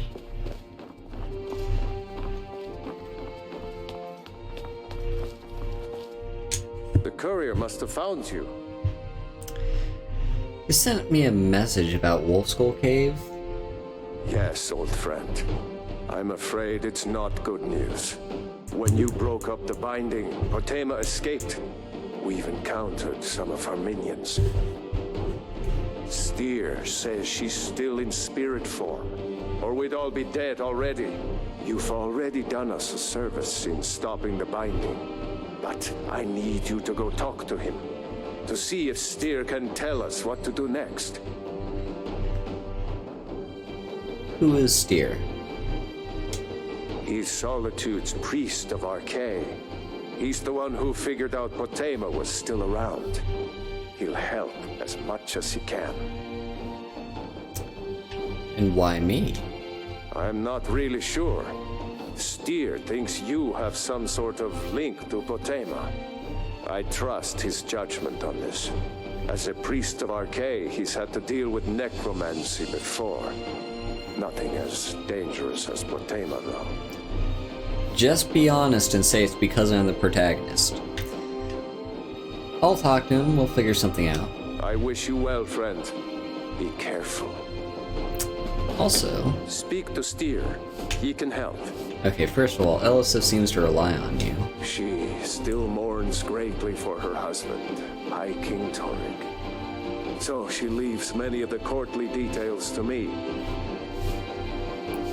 And what do I need to know about Potema? Any resident of Solitude can tell you. She was the deadliest person ever to come out of Skyrim. Queen of Solitude, granddaughter of Emperor Uriel Septim II, 500 years ago. Her fight for succession nearly tore the Empire apart. After 20 years of fighting, she had raised armies of the dead, led by vampire generals. If she returns to power, nobody could stop her. I don't know, sounds pretty badass to me, but sure, we'll stop her. And then Solitude will be forever in our debt. We will have saved the entire world. It's kind of funny, because, like, we really think about the quests in Skyrim where you're having to save the world be like, you know, the main quest with the dragons, And then there's like the 2 DLC quests. Like there's the Dawn Guard quest where you're either having to stop the vampires from killing the sun, or you sided with the vampires in order to kill the sun, but you still have to stop Harkon anyway. And then there's the Dragonborn DLC, where the last Dragonborn is, Mirak is gonna rise up and try to, you know, take over the world or whatever.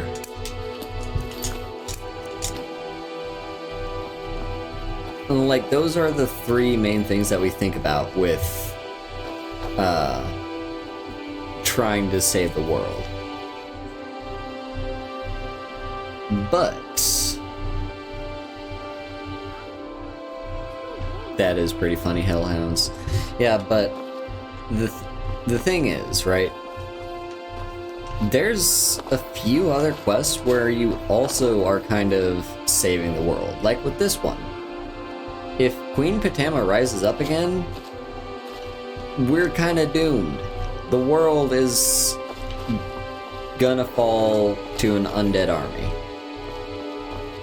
I can't think of any other examples off the top of my head, but like, this quest is very often overlooked as to the importance of what exactly the Dragonborn is doing to save the world. Like, we just think of this as like, oh, it's yet another quest to do a thing that someone wants us to do, and it's like, no, just because this isn't listed as a main quest doesn't mean this isn't important. We are literally trying to stop an undead evil queen from rising up, getting an army of undead, and taking over the entire world. So let's talk to the Priest of Arche. You lost? There's literally an undead queen about to rise up and take over everything. You must be the one Falk spoke so highly of. Welcome. Yeah, the Eye of Magnus thing too. Yeah, the entire College of Winterhold questline is a thing. What else is there? Yeah. There's more stuff too, probably. Is there a man? Yeah, is the man who was executed buried here? You mean Rogver? Yes, I made an appeal to Captain Aldous. He allowed Rogver to have a proper Nord burial, as is the custom in Solitude. How long have you been tending the Hall of the Dead? All my life. I practically grew up in the hall. My father and mother were the priest and priestess of Arche before me, you see. I believe I was put here to protect this place from the darkness that pervades Solitude. What darkness? This city has a long history of madness and murder. The Wolf Queen, Pelagius, the death of High King Torek, and now public executions. My books tell the stories, have no doubt. As pretty as its streets are, as jovial as the bards may be, darkness is drawn to Solitude. Okay, not to downplay public executions, because yeah, those are bad and whatnot, but those feel like small fry compared to all the other things that he just talked about. And also, the way he worded it makes it sound like just now is when public executions began. Like, they weren't a thing before, but now they're a thing. It's like, extra doubt. Okay, Falk sent me to talk to you about Potama. Ah, Potama, former Queen of Solitude and one of the most dangerous necromancers in recorded history. She was responsible for the Empire's near collapse almost 500 years ago. I believe I have a book about her. And now that she's returned... Summoned in spirit form is not raised from the dead. She'll need help before she can return to the living. For the moment, the Wolf Queen has retreated to a place filled with dead, eager to serve her. She has gone to her old catacombs. A few days ago, one of her servants busted through a wall into the Temple of Divines. They'll need you to go into the catacombs themselves. Wait, you want me to do this alone? Yes. I had Falk call you back because you were at the summoning. You have a connection to Potama now. You must deal with her. I can provide you with help for her minions, though. This should help you deal with the catacombs themselves. As to Potema herself, find what's left of her body, likely a skeleton. Remove it from the catacombs and bring it back to be sanctified by RK. This feels kind of dumb, I'm just saying, because, like, buddy, I get that I have a connection to her because I was there during the ritual. I get that. So, sure. Some bullshit as to why the protagonist has to be doing this and not someone else.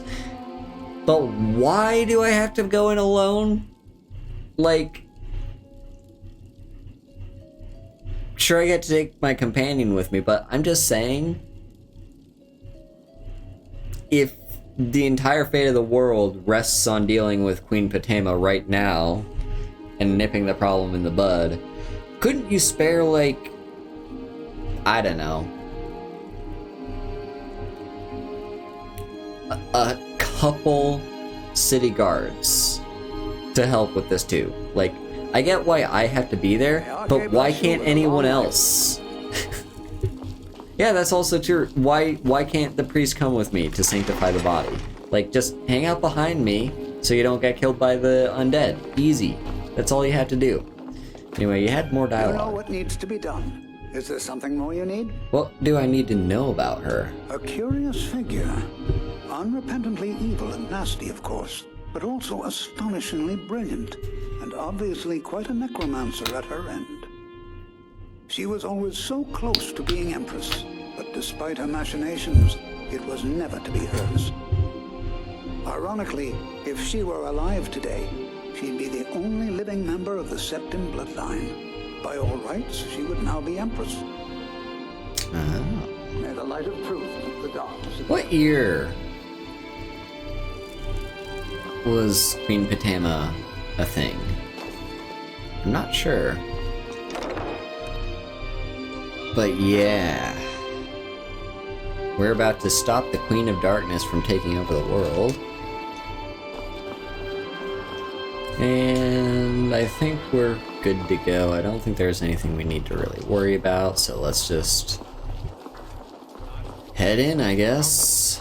You're all set with all your stuff. You still refuse to wear the gauntlets and boots I gave you.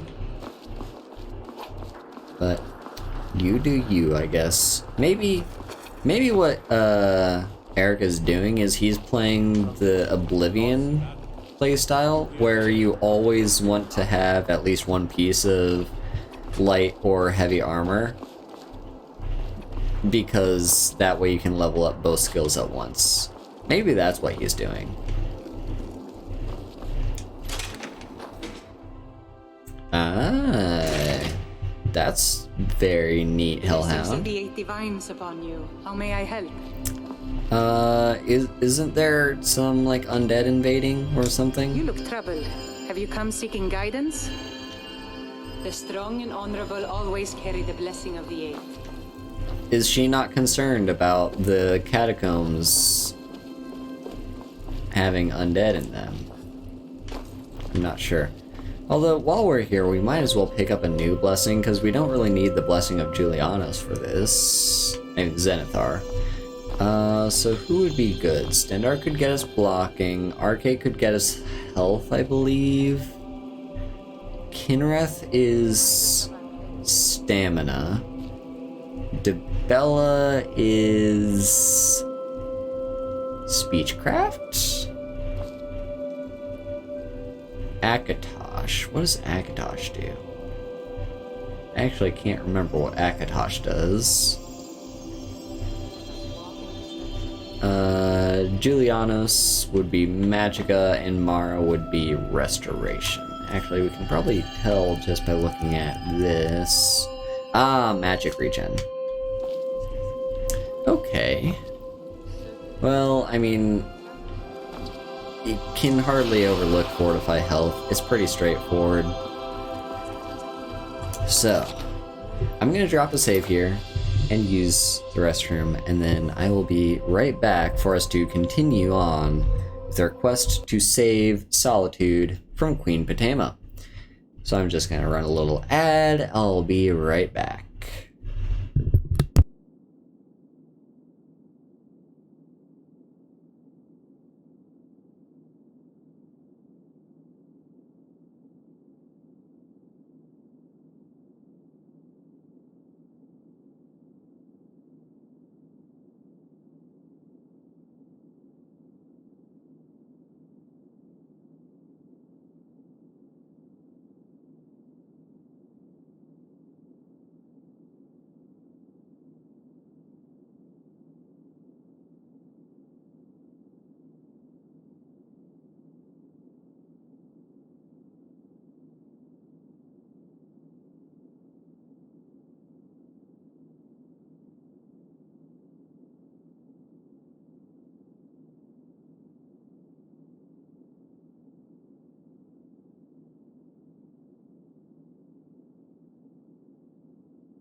Alright, I'm back.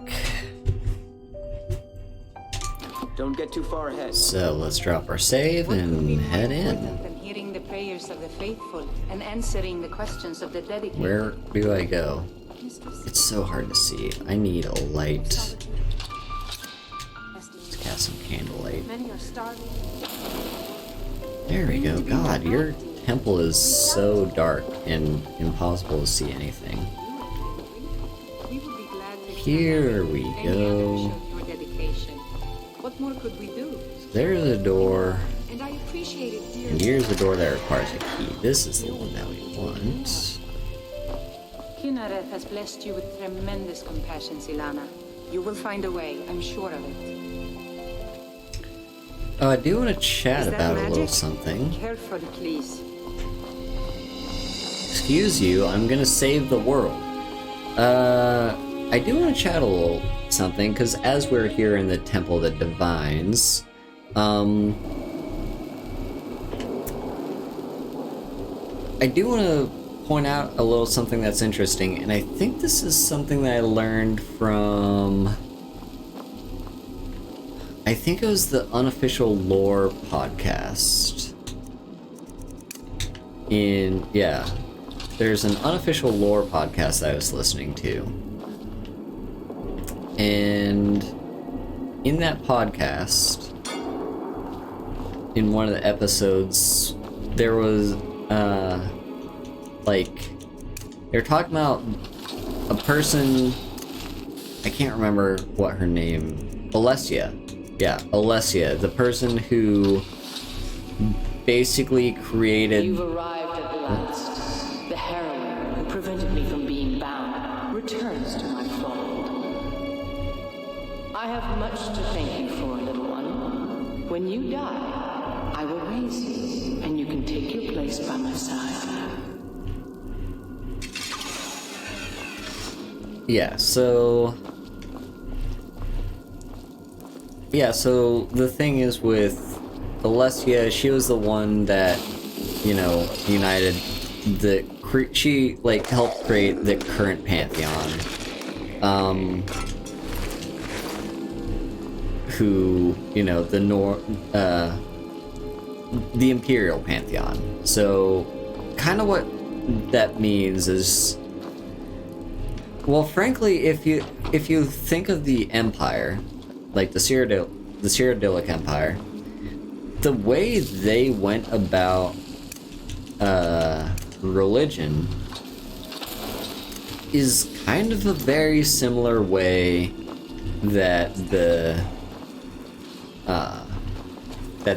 what do you call it? The Roman Empire went about their religion, which is basically any place that they conquered. Like, they had their, you know, central gods to their own beliefs, but they also just, like, also included pantheons for basically just other places that they conquered and brought into their empire. Oh god. Okay, we're fine. We're fine. This is fine. Yeah, so that's kind of the same principle you apply to this. Like, it's slightly different because technically the Pantheon, I believe, was created before the Empire. I could be wrong about that. But yeah, that's the general gist of this, is like, we have an empire that encompasses a large region of the world, and that empire takes bits and pieces from each other region that they've conquered as basically part of their religion. Ancestors ever walked these halls? I wonder if any of my ancestors ever walked these halls. So, like, that means, you know, they took, yeah, then there's the Thalmor, but yeah, so that means they took, like, different gods from different faiths, like Kine from the Nordic Pantheon. She still very much exists, but she's now Kinreth. And then there's, like, yeah, so Kine became Kinreth. There's, I think Stendarr was a Redguard god, if I'm not mistaken. I feel like Stendarr was in the Redguard Pantheon. Oh, hello. And then, yeah, there's Ariel?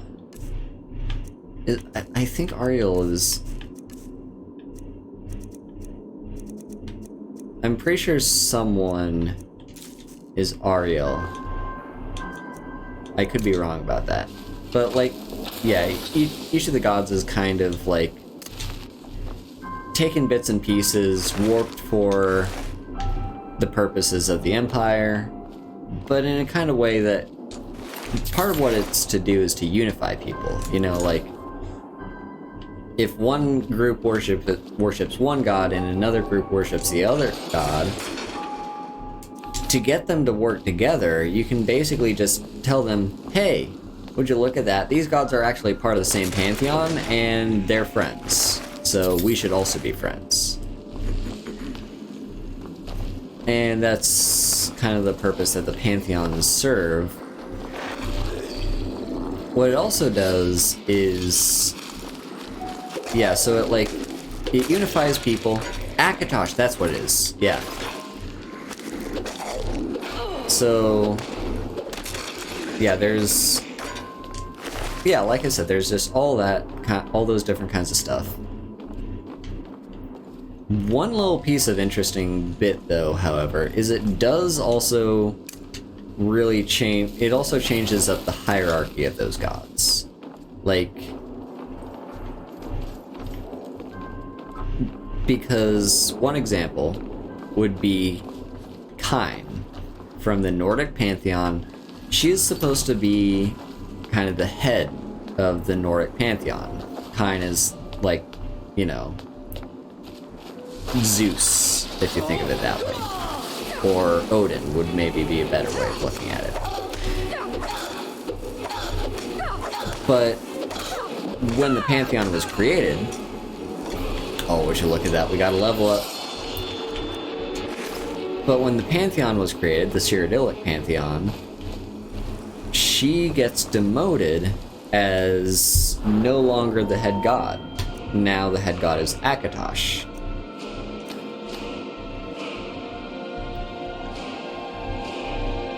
Yeah. Like, yeah, everyone has their different hero stories also. Yeah, we're just gonna take elven smithing so we can get advanced armors. This is probably a massive, huge waste of 2 perks, but I really just want, if I can, to get it. So yeah, just, I guess there's not really much more to say about it. It's just like a little fun fact that I picked up when I was listening to that podcast, was like, or just like a fun thing to think about, is the fact that a lot of these gods are in fact gods from other beliefs that have just been repainted and recolored to fit, you know, Cyrodiil's plans. And part of the purpose of a pantheon is to unify an empire. Because what's one thing you can get? Like, if you can get people, at least not monotheistic people, to agree that these gods all exist under the same umbrella, in the same pantheon, then you can kind of get them to cooperate with you a bit more. Where are you, Eric? Where did you go? Hang on, I need to find Eric. I heard him talking. Eric, where are you, buddy? There he is. I don't know what he's doing.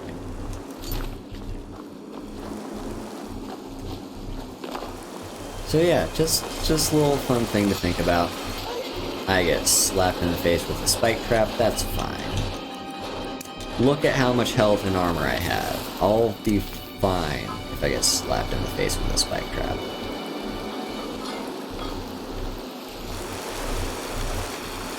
So, I'm just, like, curious about loot, really. Alright, down these stairs. This is a cool location, by the way, because you don't really see this too often. You see it a little bit more when you're doing, like, the... Jesus Christ. I didn't get to kill him. You see this a little bit more in the Dawnguard DLC. But they're just these little... Ooh, that's Ultimate Magicka. Okay, I know I don't use Magicka potions, but that's our first bit of Ultimate, I think. Yeah, you see this more in the Dawnguard DLC, but they're dungeons. They're built like dungeons, you know, like they serve that gameplay purpose. Except the dungeons also, look at that, what weight value, I will be taking those.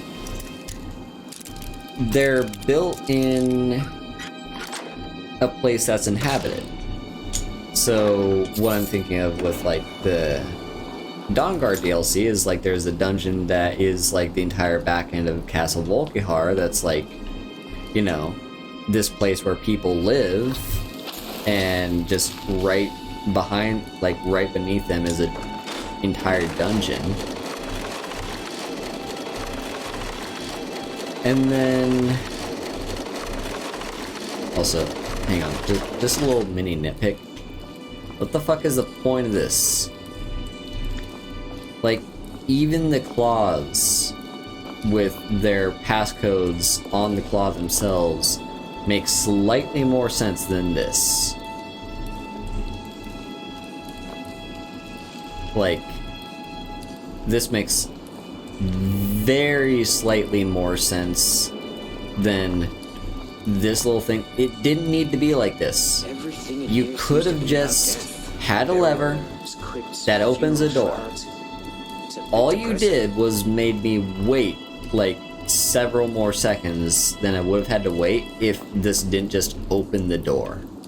Why did you make it into a spinny thing? It just wastes my time. It's not even a puzzle. It does not qualify as a puzzle. That's just a time waster.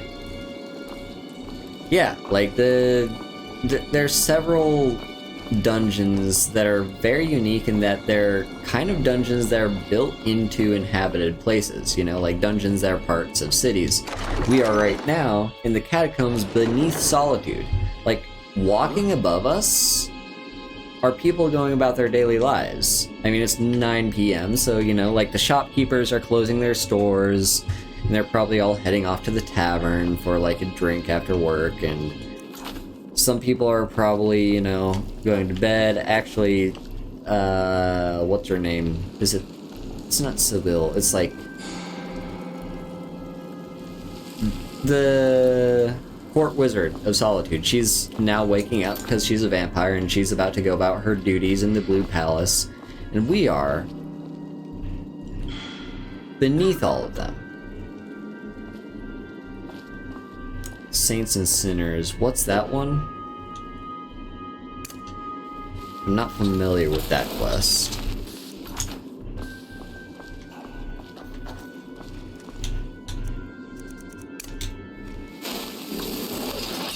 Yeah, just like these little dungeons that are like that are very fascinating to me. It's just like a fun way to like put everything in context, because we are here risking our lives to save the entire world, and I've never heard of that quest line.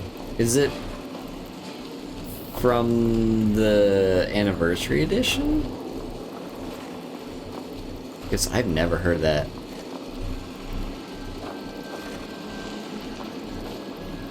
Yeah, it might be from like a DLC, or it might be from Anniversary Edition. Or not DLC, mod. I'm not sure. Because yeah, I've never done... Where do I get that from? Who do I have to talk to? Because I'm gonna try and pick that up if I can right after this.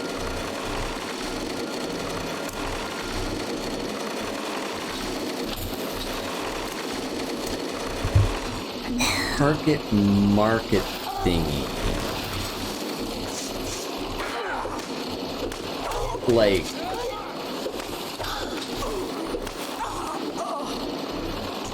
Okay, so the horse armor, I have no idea.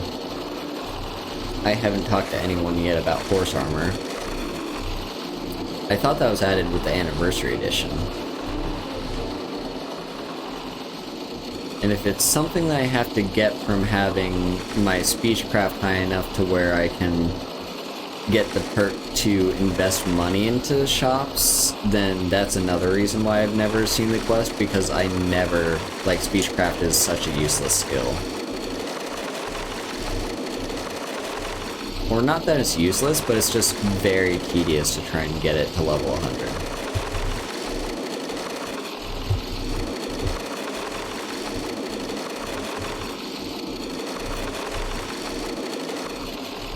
But yeah, once I'm done with this dungeon, I might see what I can about trying to get that. Come on. There we go. Eric's probably gonna get stuck, if I had to guess. Yeah, I guess I could talk to whoever about the horse armor. Oh yeah, we got these these traps really hurt. Like, oh, Creation Club. Yeah, that would explain why I've never done the quest. 1,000 years old.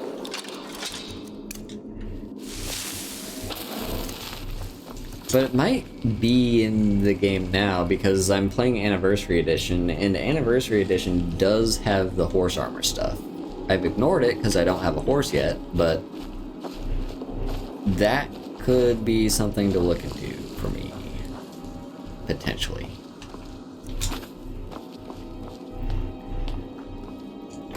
But yeah. You've come far more. No doubt you...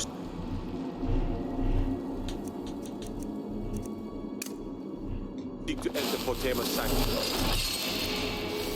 I can see to that. We'll need plenty of fresh corpses to rebuild her army, you see.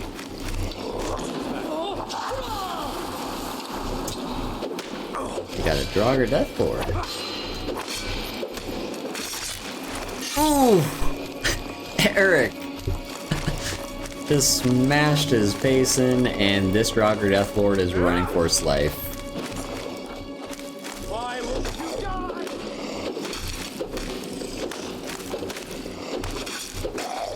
Yeah, Potema should be shaking in her boots.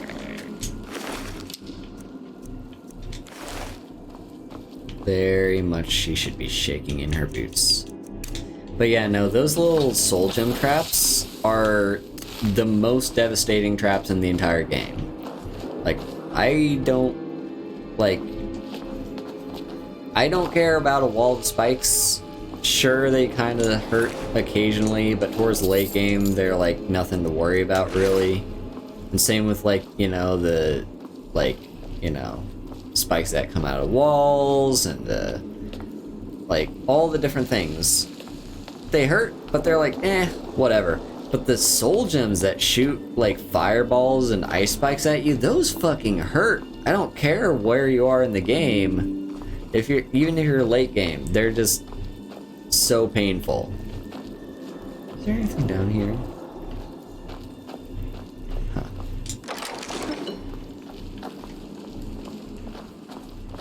Yeah. Anyway, deeper into the catacombs. Again, people are just existing above us, going about their daily lives, just kind of vibing.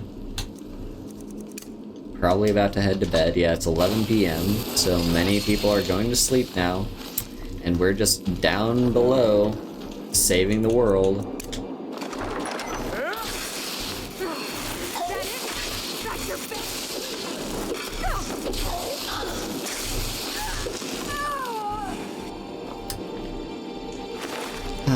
Lots of vampires to kill.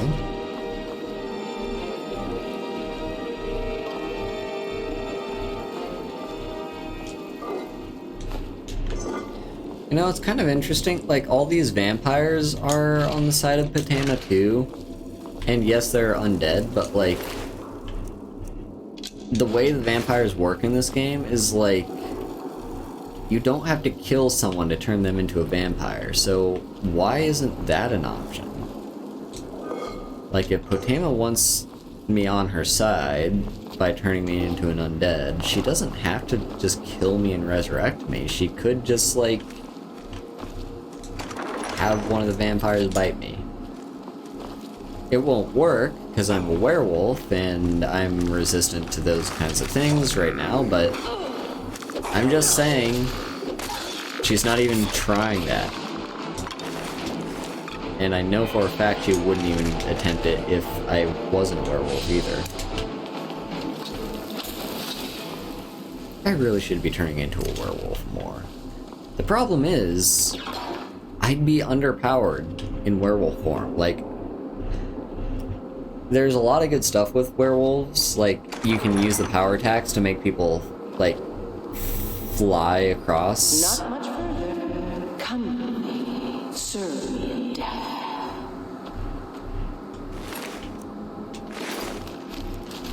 We're gonna have lots of corpses resurrected here. A prey is here.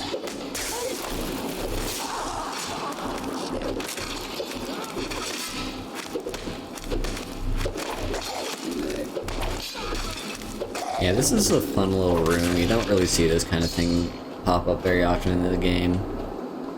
Where, like, there's just a bunch of corpses, and, like, some of them get resurrected.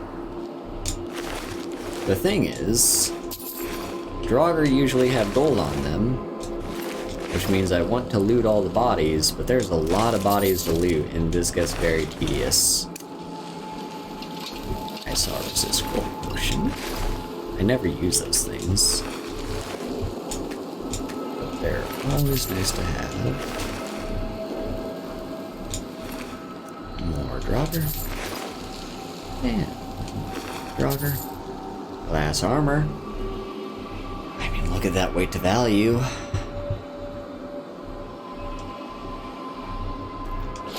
That's some good weight to value. And gold, and Draugr, and just all these corpses to loot. Jesus Christ. There's another very tedious looting room in the Dragonborn DLC. Ooh, yes, you've got lots of good stuff on you. Okay, I say lots of good stuff. You have a pile of gold and that's it. I don't care that there's only one piece of gold on these bodies. I want all the gold. Ooh, good weight to value. Should I buy houses and stuff? Like, I'm kind of loaded at this point. Well, there is one thing that I'm trying to save my money for. And that's spells. Because spells can get expensive, and we really are at the point in the game where I can't get any better spells until I join the College of Winterhold. So I'm gonna hold off on spending my money until that. But then once we do, I think we can get some good stuff. Like, yeah, we'll be ready to start buying houses for ourselves. Is this the... Yeah, this is the boss room, because we got the potions of shock resist. But yeah.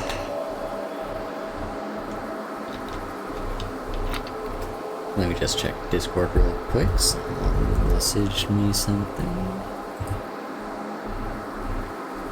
Okay, and we're back. Hello, Lazy June.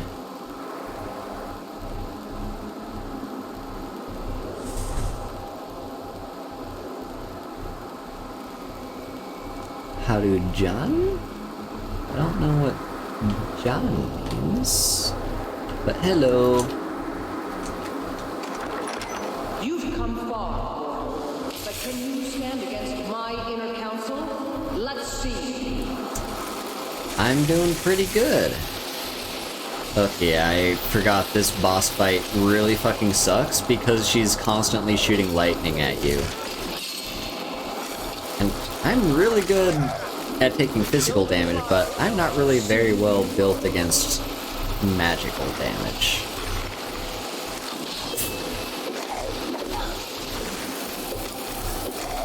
But yeah, I'm doing pretty good. We just got a major equipment upgrade by swapping... Okay, it's not that major. Like, the difference between ebony and plate armor isn't that big of a deal. But still, it's a pretty decent upgrade. Rip the eyes from her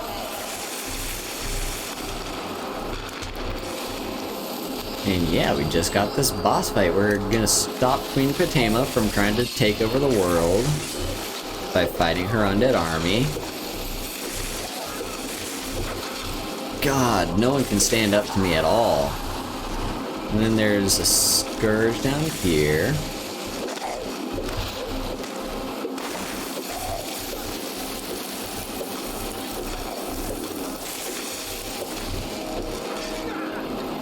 And then over here, there's the Death Lord. Let me shout at you.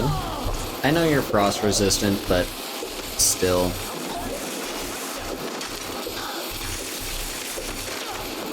And let's cast some healing. Oh, are we done? Was that it?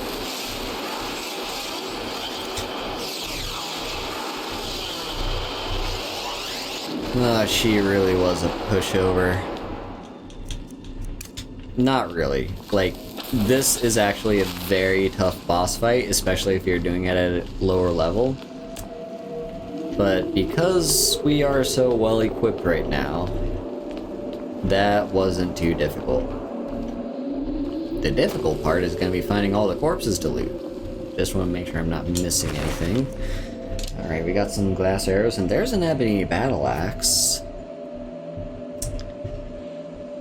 I'm not going to take it. I could give it to Eric because he could use the upgrade. But the problem is we'd need to enchant it. And I don't think I'm quite ready to do that for him.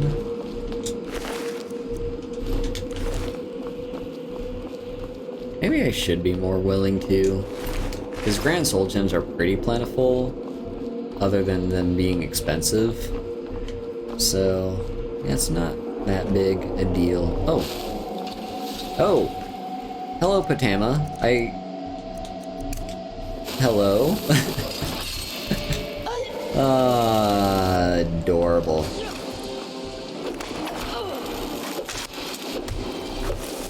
Time to kill the Queen of Solitude.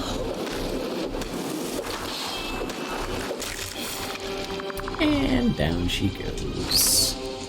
She's got ectoplasm, which is a pretty rare ingredient in this game.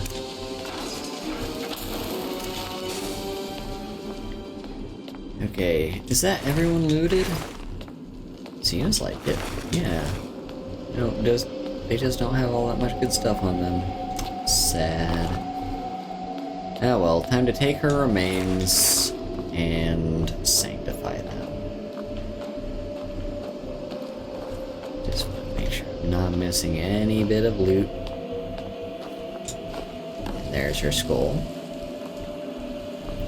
And now we're gonna loot the chest. Sanctified Iron Warhammer.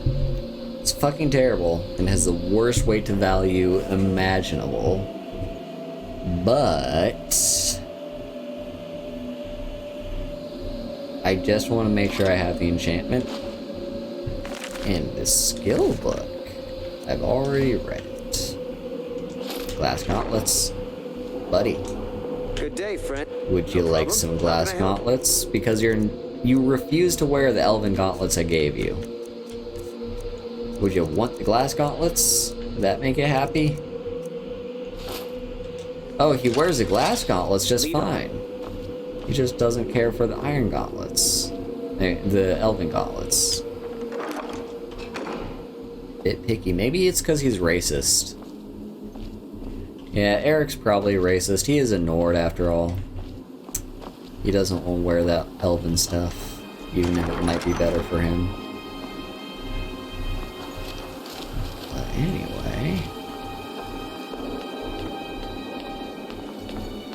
let's leave this place.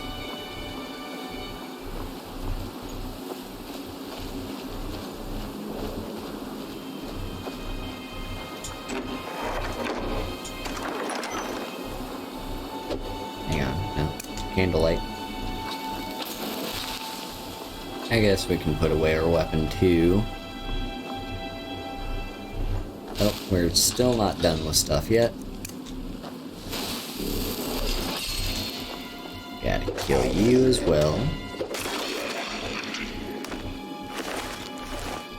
And you. Oh, you're gonna be a Death Lord. Yep.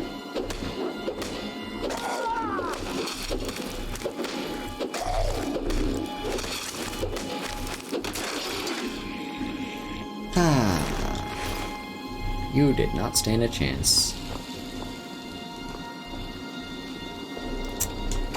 Cool, cool.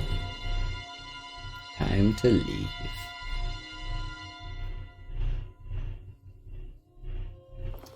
So, and here we are, outside. Behind Solitude, where are we? Yep, there's Solitude, there's the lighthouse. So, yeah.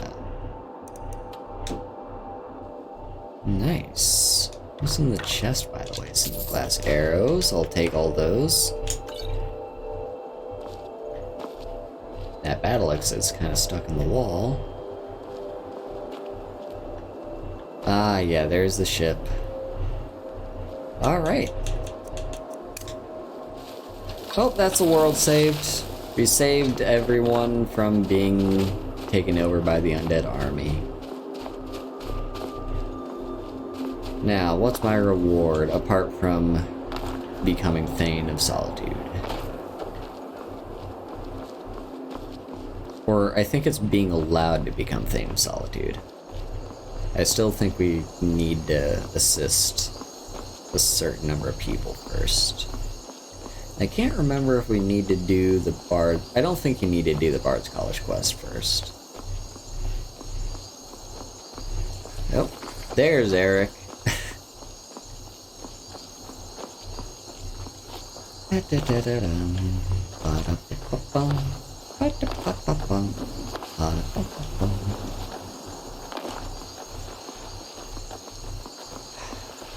Nice and quiet.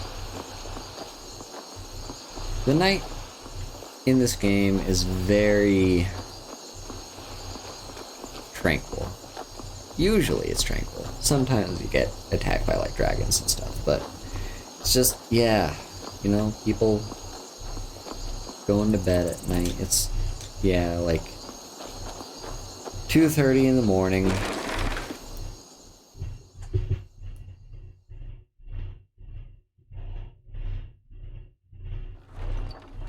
Yeah, just very nice and quiet.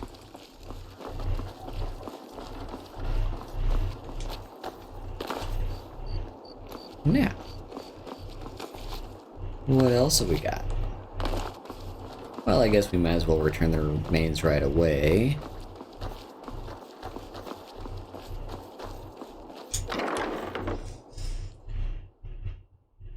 Lost? Hello. You've returned. I'm hoping successfully. I've got her remains. Excellent. These things do have a way of working out when people take action. I'll sanctify the remains. In case Falk doesn't make it clear, Solitude owes you a debt of gratitude. Not just Solitude, like all of Skyrim. May Arche bless you with You've returned. I'm hoping successfully. I have returned. I already turned it into you. Go back home. But Falk, I know it's the middle of the night, but I have some news for you. That probably can't wait. Oh, are you down here? Oh, are Falk and Bryling a thing? You're not supposed to be in here. I'm here to turn in a quest. I'm not gonna warn you again. Get out. Okay, okay. Hang on, just... Jesus. You leave the door unlocked. Fine, I guess I'll wait until morning. I didn't know Falk and Bryling were a thing. Okay, she locked that door. Seriously, do not lock your back door.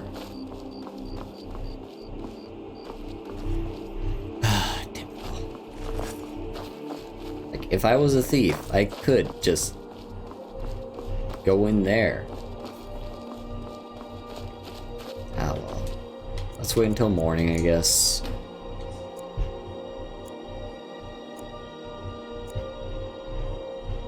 There we go. Alright, Falk. Hey, I've saved the world.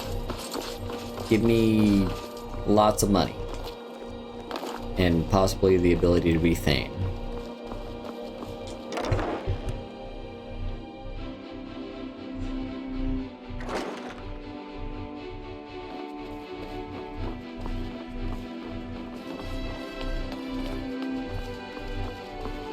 Hello. May the gods watch over your battles, friend.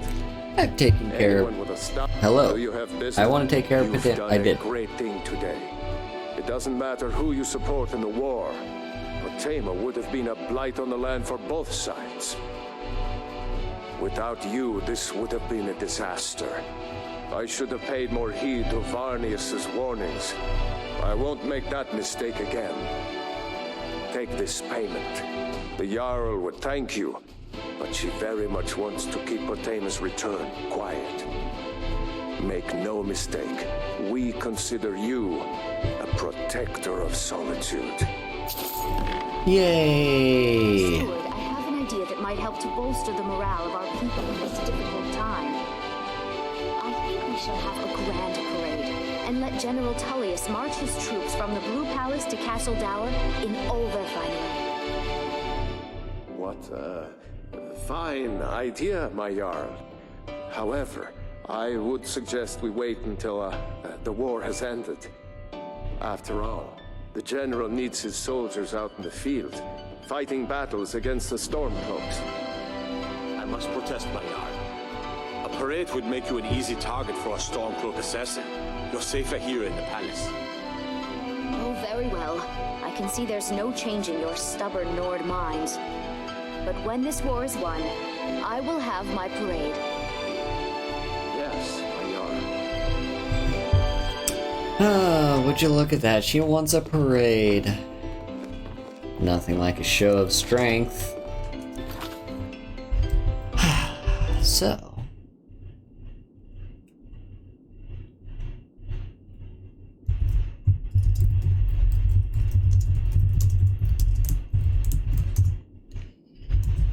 Now what? What shall we do, I wonder? I probably have some selling to do. It's so... Take a look. Do I even need Dawnbreaker and the Wabbajack? Okay, so I can sell you the ring and the stuff. Be keeping that, though. There we go. Don't really care about the books.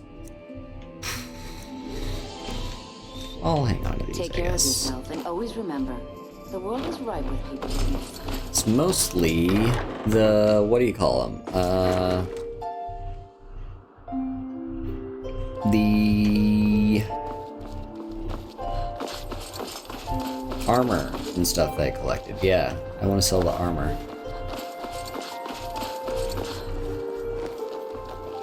Although... I've been looking for you. Got something I'm supposed to deliver. Your hands only. Let's see here. Looks like that's it. Got to go. You didn't even give me anything.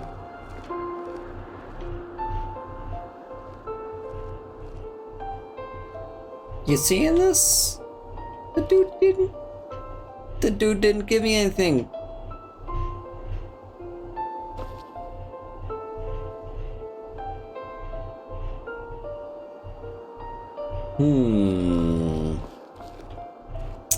Okay. Well, anyway, there's a house around here. I know there's also a quest for. It's just a little tiny fetch quest, nothing to worry about. Is it this one?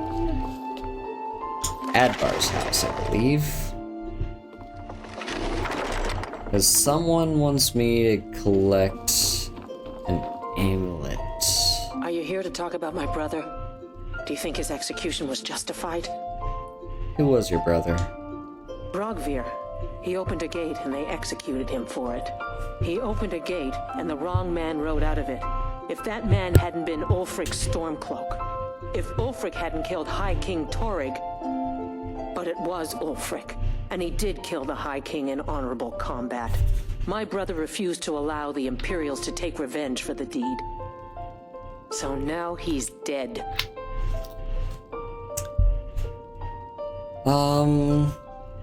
I mean, he is kind of a traitor, but he was also doing what he thought was right. So I'm just gonna say what makes you happy. Then like Rogvir, you have a Nord's heart. It's hard for many of the people here to understand. I think Aldous understands. I don't think I could have stayed here if anyone else had... I think I need to be done talking for the moment.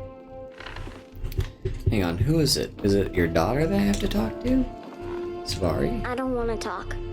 But you're talking right now. I shouldn't be. Mama says if I do, people are gonna ask about Uncle Rogvir. Maybe if I don't talk, they won't either. Okay, if you don't want to hear about the dragon. Dragon? I was in Helgen when the dragon attacked. Really? Was it big? Did it breathe fire? Yes, yes, and yes, and oh my goodness, yes. Oh wow, I knew it! I knew they were real! I have to remember to tell Papa! I'm sorry about your uncle. Thanks. Papa talks about it some. Mom doesn't say much since Uncle Rogvir died. She doesn't even go to temple anymore. I wish she would. At least that way she'd have people to talk to. Maybe I could convince her. You would do that? That's great! You should go do it right now. Alright. How do you feel about going to church? For conversation. Safari asked me to talk to you. She did she? She's gonna get a sit down later. She wants you to return to temple. Well, I wish it were that simple. Maybe it is. Look, I want to go back, but I won't feel right in there without a tie to Talos. My brother Rogvir wore a symbol of Talos. He kept it hidden on his person. If I had that... I can't go near his body. Would you get it back for me? I'll do what I can. Thanks. I should make sure Safari's okay. So, yeah. This is a little quest that's a little out of the way. Not a terribly big reward, but, you know, putting someone's mind at ease is kind of important. Yeah, so you notice when Rogvir was executed, he had an amulet of Talos on him, and I believe if you take it, like, right then and there, you can just turn it in for the quest, but if you don't do that, you do have to go in the catacombs to find his body and take it off of him. The way we're doing it is this way, because I actually don't do it this way very often. It's not that big a deal, though. You just kind of go into the catacombs, and then there is where they keep his body. I think it's considered stealing. It is. Alright, so time to steal.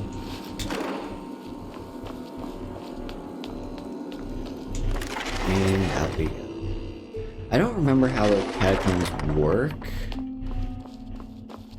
but I think every single Temple of Arche in this game is where you can find the corpses, or like, rather, the inventory of the corpses of various named NPCs when they die. So like, if, say, Adrian, or, yeah, if, say, Adrian died in Whiterun, you could go to the catacombs at the Temple of Arche in Whiterun, and in one of those coffins is going to be her loot. It's partly a gameplay mechanic to prevent the loot from, like, despawning if you wanted it, but it's also a way to represent, like, you know, she's now dead and buried in the catacombs. So isn't that nice? I trust you're not causing any trouble. What can I do for you, friend? I'm not looking for conversation. I got the amulet. Thanks so much. I'll return to temple. Here's something for your time and effort. Money. I should make sure Safari's okay.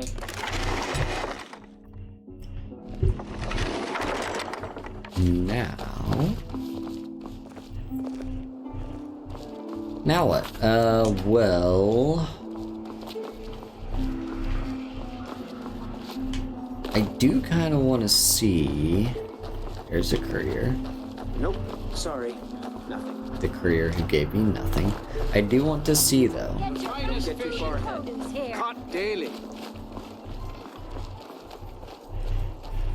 Someone said something about the market. Is it one of these people? As High Priest of the Eight Divines, I bid you well. Plenty of fresh fish for you. Fresh and ripe. Hello. You look like you could do with a ripe apple, or a tomato, cabbage, or leek. Don't you have trouble getting ripe goods here? It's been easier lately. The Black Blood Marauders haven't been here since the Ice Runner attack, so my shipments have been more regular. Fresh fish, straight from the fjord. I bet you got some interesting people through here. Not lately. Business has been slow. Be on your guard. Okay, I guess it's not you. Now here's a woman I'm glad to see. Someone mentioned the market. Who do I have to talk to? Maybe I have to... I'm gonna talk to the blacksmith about horse armor first. So maybe that'll tell me where to go. Seems there's no end to the needs of the Imperials. But what can I help you with? What's this about horse armor? Of course. Never mind. Return anytime you need arms or armor. My forge. Yeah, I have no idea what that quest is. Sabrina, you said that it's supposed to be an anniversary edition. Fresh fish. Hello, Iowa. Get your fresh fruit and produce here. Hello. Yeah, there... Hellhound mentioned there was like a quest in the market. I guess it might just be with Creation Club, but it would be interesting if it was added with the anniversary edition. But let's see. Well, I mean, there's like one main quest left around the Solitude area that we still want to do. And that's in Dead Man's Respite, so let's... Taming of the Flames. Let's go on a little journey there. Oh my god, go the fuck away, Dropbox notifications. Those are so annoying. How can I turn those off?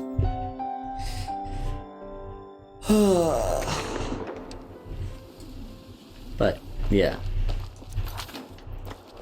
We're just gonna go on a little journey into, like, the marshlands. Would it be faster to fast travel? Yes. Yes, it would. Did I forget to sell the armor? I did. Okay, we're gonna do that first. And then we'll be back. And then we'll be good.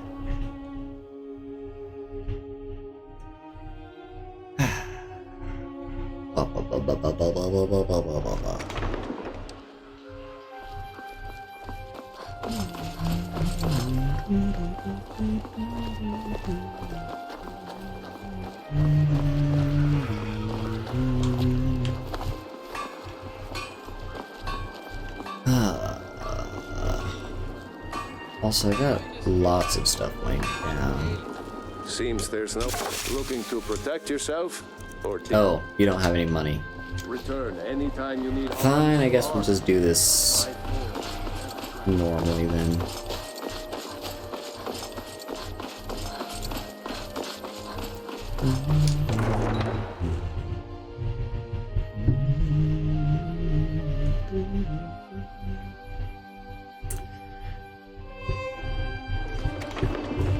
Thank you for a stretch redeem, Iowa. Little stretchy. I know normally I tend to end stream around the 3-hour mark, and we're about at that point, but I feel like going for a little longer, so I hope no one else minds. Okay, I'm gonna do selling to you. I welcome you. Take a look. And I'm not gonna bother throwing on the gear to ensure that I get the best price possible, because I know I'm gonna forget to anyway. Is it the Warhammer that's weighing me down? I bet it's the Warhammer. But... ooh! I didn't realize that. I thought they were... Oh. So, like, they are the Elven version of the Brawler's Gauntlets, but they're actually enchanted. And they actually have a better enchantment than what I have equipped. The problem is... they're light armor, and they will deal significantly less damage than I currently have. Like, even if they were unenchanted. So, nope, those are gonna go away. More importantly, you can take these. Ah, we got the Shield of Solitude. So what does that do? Magic resistance and blocks more damage with our shield. Cool. May your road lead you to warm sands. Well, let's get adventuring.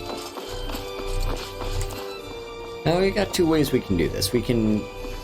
I love you too, Sabrina. We could... kind of go... so because it's in the marsh area, it's a little hard to get there by the road. So either we could follow the road and try to navigate our way there, which wouldn't be terrible because it'd take us by Dragon Bridge and by like one of the most beautiful parts of the game in this valley area. Or we could try and just go as the crow flies, which means walking through the marsh. And I think I want to go by ways of the road.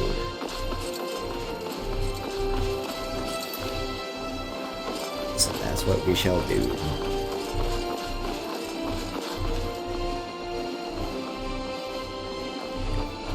Little storm cloak there.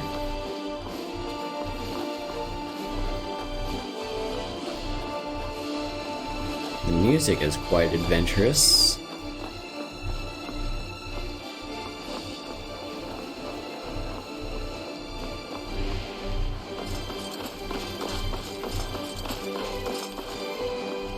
Look at how beautiful this game is. I know I talk about it every episode, and I mean it every episode. This game is gorgeous. I do not give a damn what people say about how, oh, the graphics haven't aged well, and, Bethesda phases. It's like, okay. You're lying to yourself if you're telling us that this game isn't gorgeous. Oh, hello. It's not ugly, Iowa. It's not. It's the prettiest game I've ever seen. And I'm not even saying that, like... It's nothing.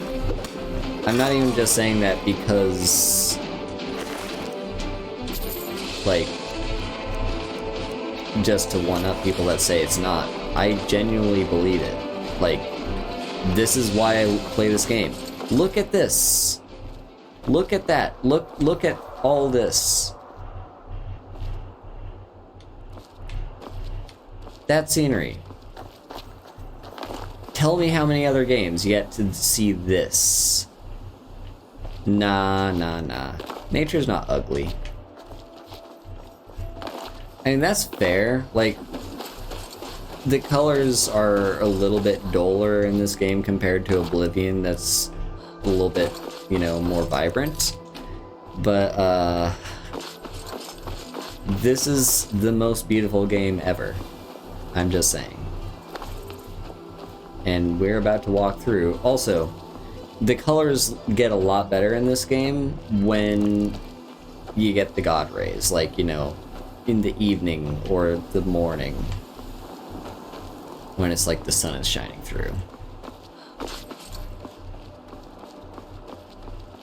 That is fair, Iowa. I am not very good at reading people's intentions with statements. I tend to take things at face value. What's the tree over here?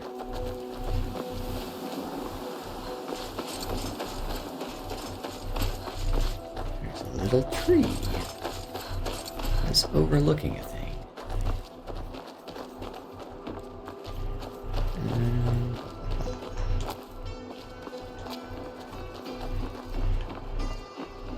Ooh, there's a wolf. I guess it's just a tree. Sometimes it is just a tree and nothing more. But you can get a good look at the Stormcloak camp. There's a wolf. Yeah.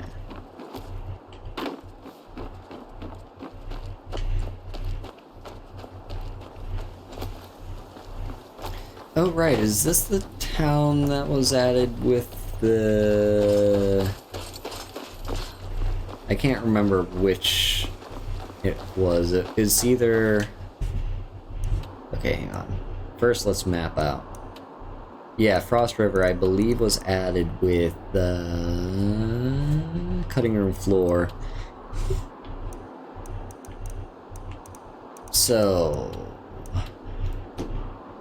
what's the best way to go? Because, yeah, we got our fork in the road. I can't really see the road on the map, sadly.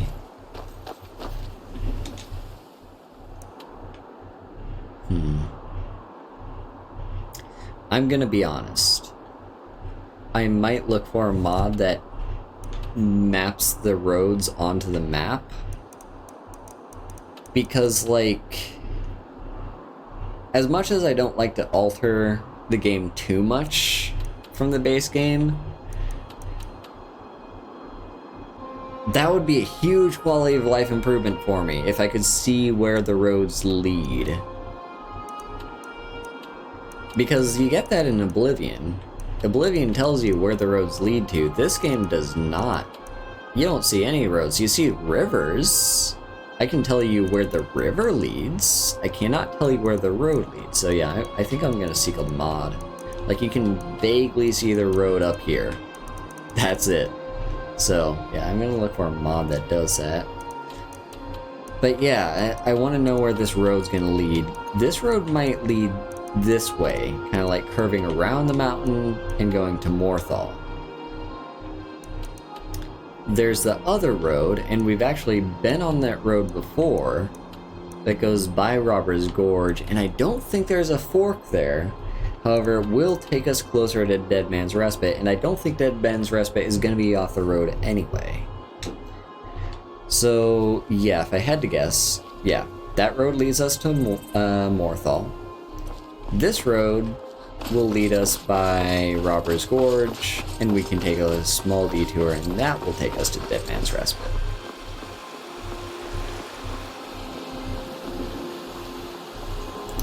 That is the plan.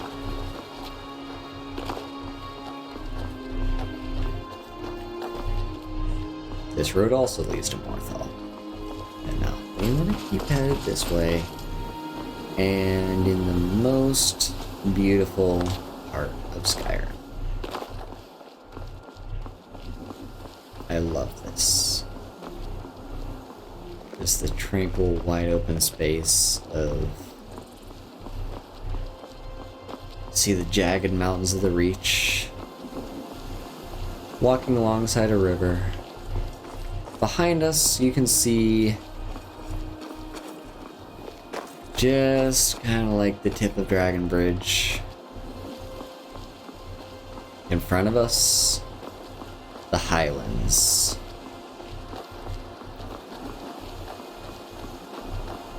This area gives me chills every time I come here.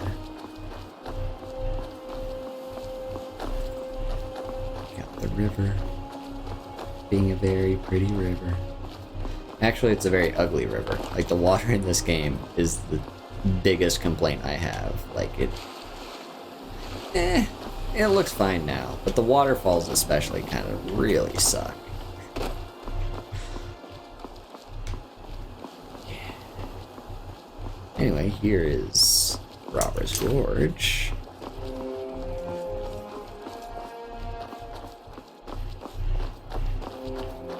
Oh, have the bandits spawned in? Well, well, well, I thought I wiped you guys out.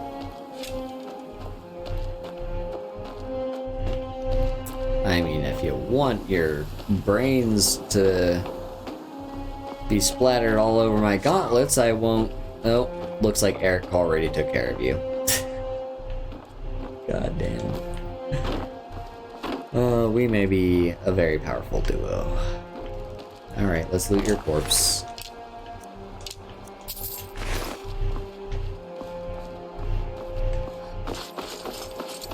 Anyway. Yeah, I think now's detour time. I guess we can detour kind of through the camp, unless the walls are going to be annoying, aren't they? Nope, we can hop right over them. Good. What's this shack? What's this place?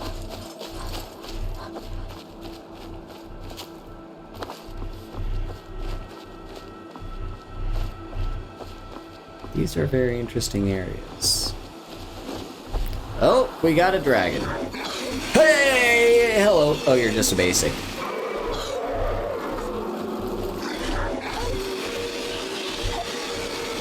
Well, that kind of came out of nowhere. Would you like to land? Would you like to land so I can kill you?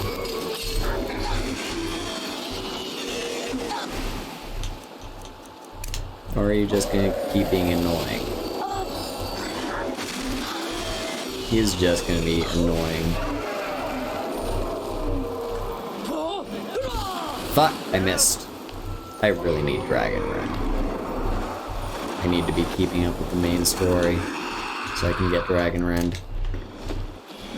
Stop being an annoying little bitch and land so I can punch the living hell out of you.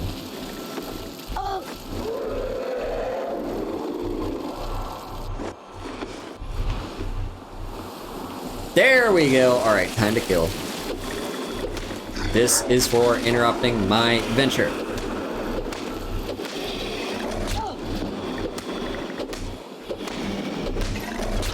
You're an annoying bitch. Nope, none of that. Get back down here. I'm not done with you.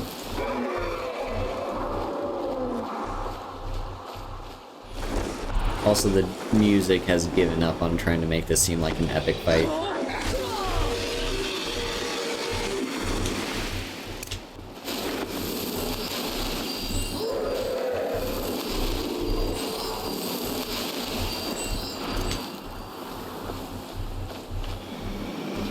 There we go. Now time to finish up your beating. Nope, none of that.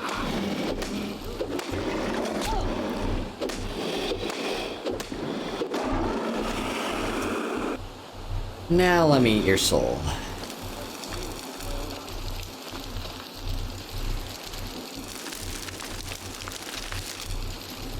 Nom nom nom nom nom nom nom.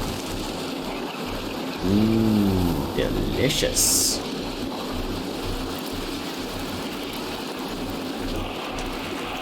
Alright, let me have your bones and your shit. Now, I just want to see what this place is. What is this place? Hello? You're a fisherman. Aha. It's Crabber's Shanty. This is a very lovely home you have here. I would love to live here. Like, genuinely. This is the best house in all of Skyrim. Right here. And this person has it.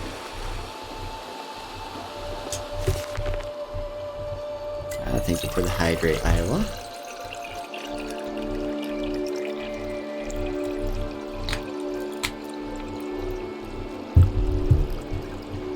I guess I'll take that fishing map. But yeah, like you, buddy. You're the luckiest person alive. Like, you're just down the road from... Okay, so like... Yes, there are bandits nearby and that kind of sucks, but aside from that, like... Location-wise... If you want a settlement, you've got Frost River just down the road, or if you're not playing with the Cutting Room Floor, you can get Dragon Bridge just down the road. Or if you take the other way, Morthal is literally right here. Probably the best place to do lots of, you know, buying and selling. Rorikstead is up this way as well, you know. So you're not terribly far away from any of the, like, any settlements. Morthal's probably the best place if you want to do commerce. And just like, but you're also nice and isolated, away from everything. You're just existing right alongside this river in this beautiful valley, like the prettiest valley in the entire game. You, my friend, I am jealous. Also, what are you wearing? I've never seen that outfit before. He's like wearing... Is that like leather? I'm not sure what that is. Anyway, distraction over, let's keep going and head over to Dead Man's Respite, which is right around the corner. God damn, this game is beautiful. Ah, the fisherman outfit, I see.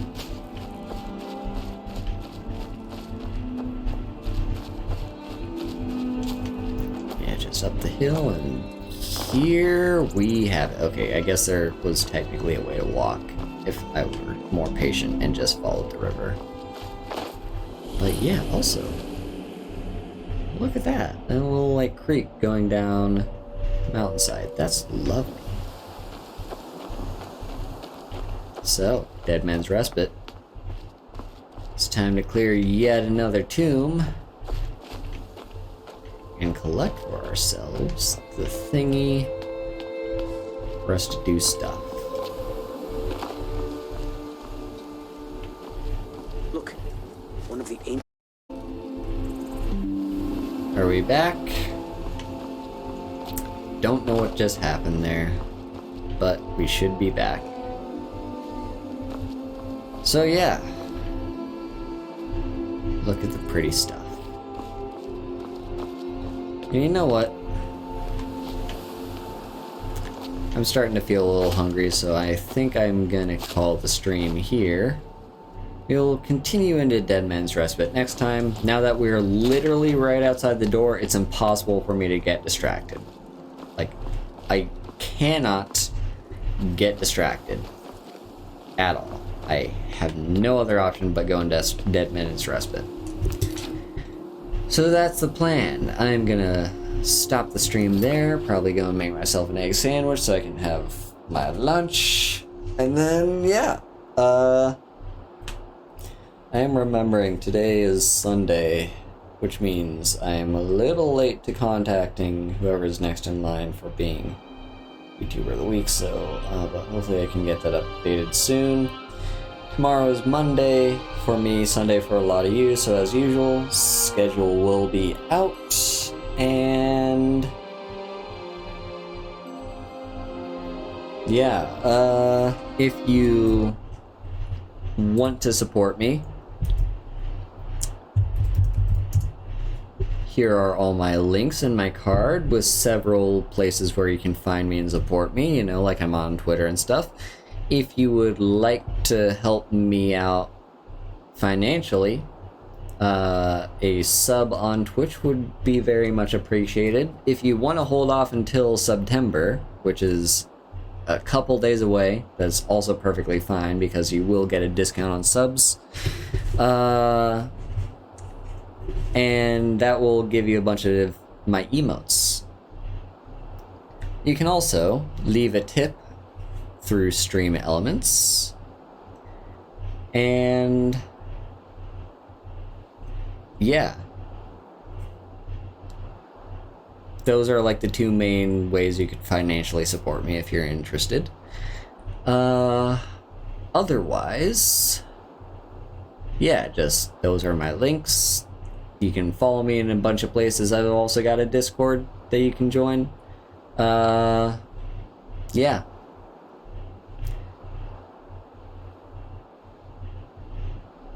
I don't know if there's much else to say. I will now see if there's anyone for us to raid.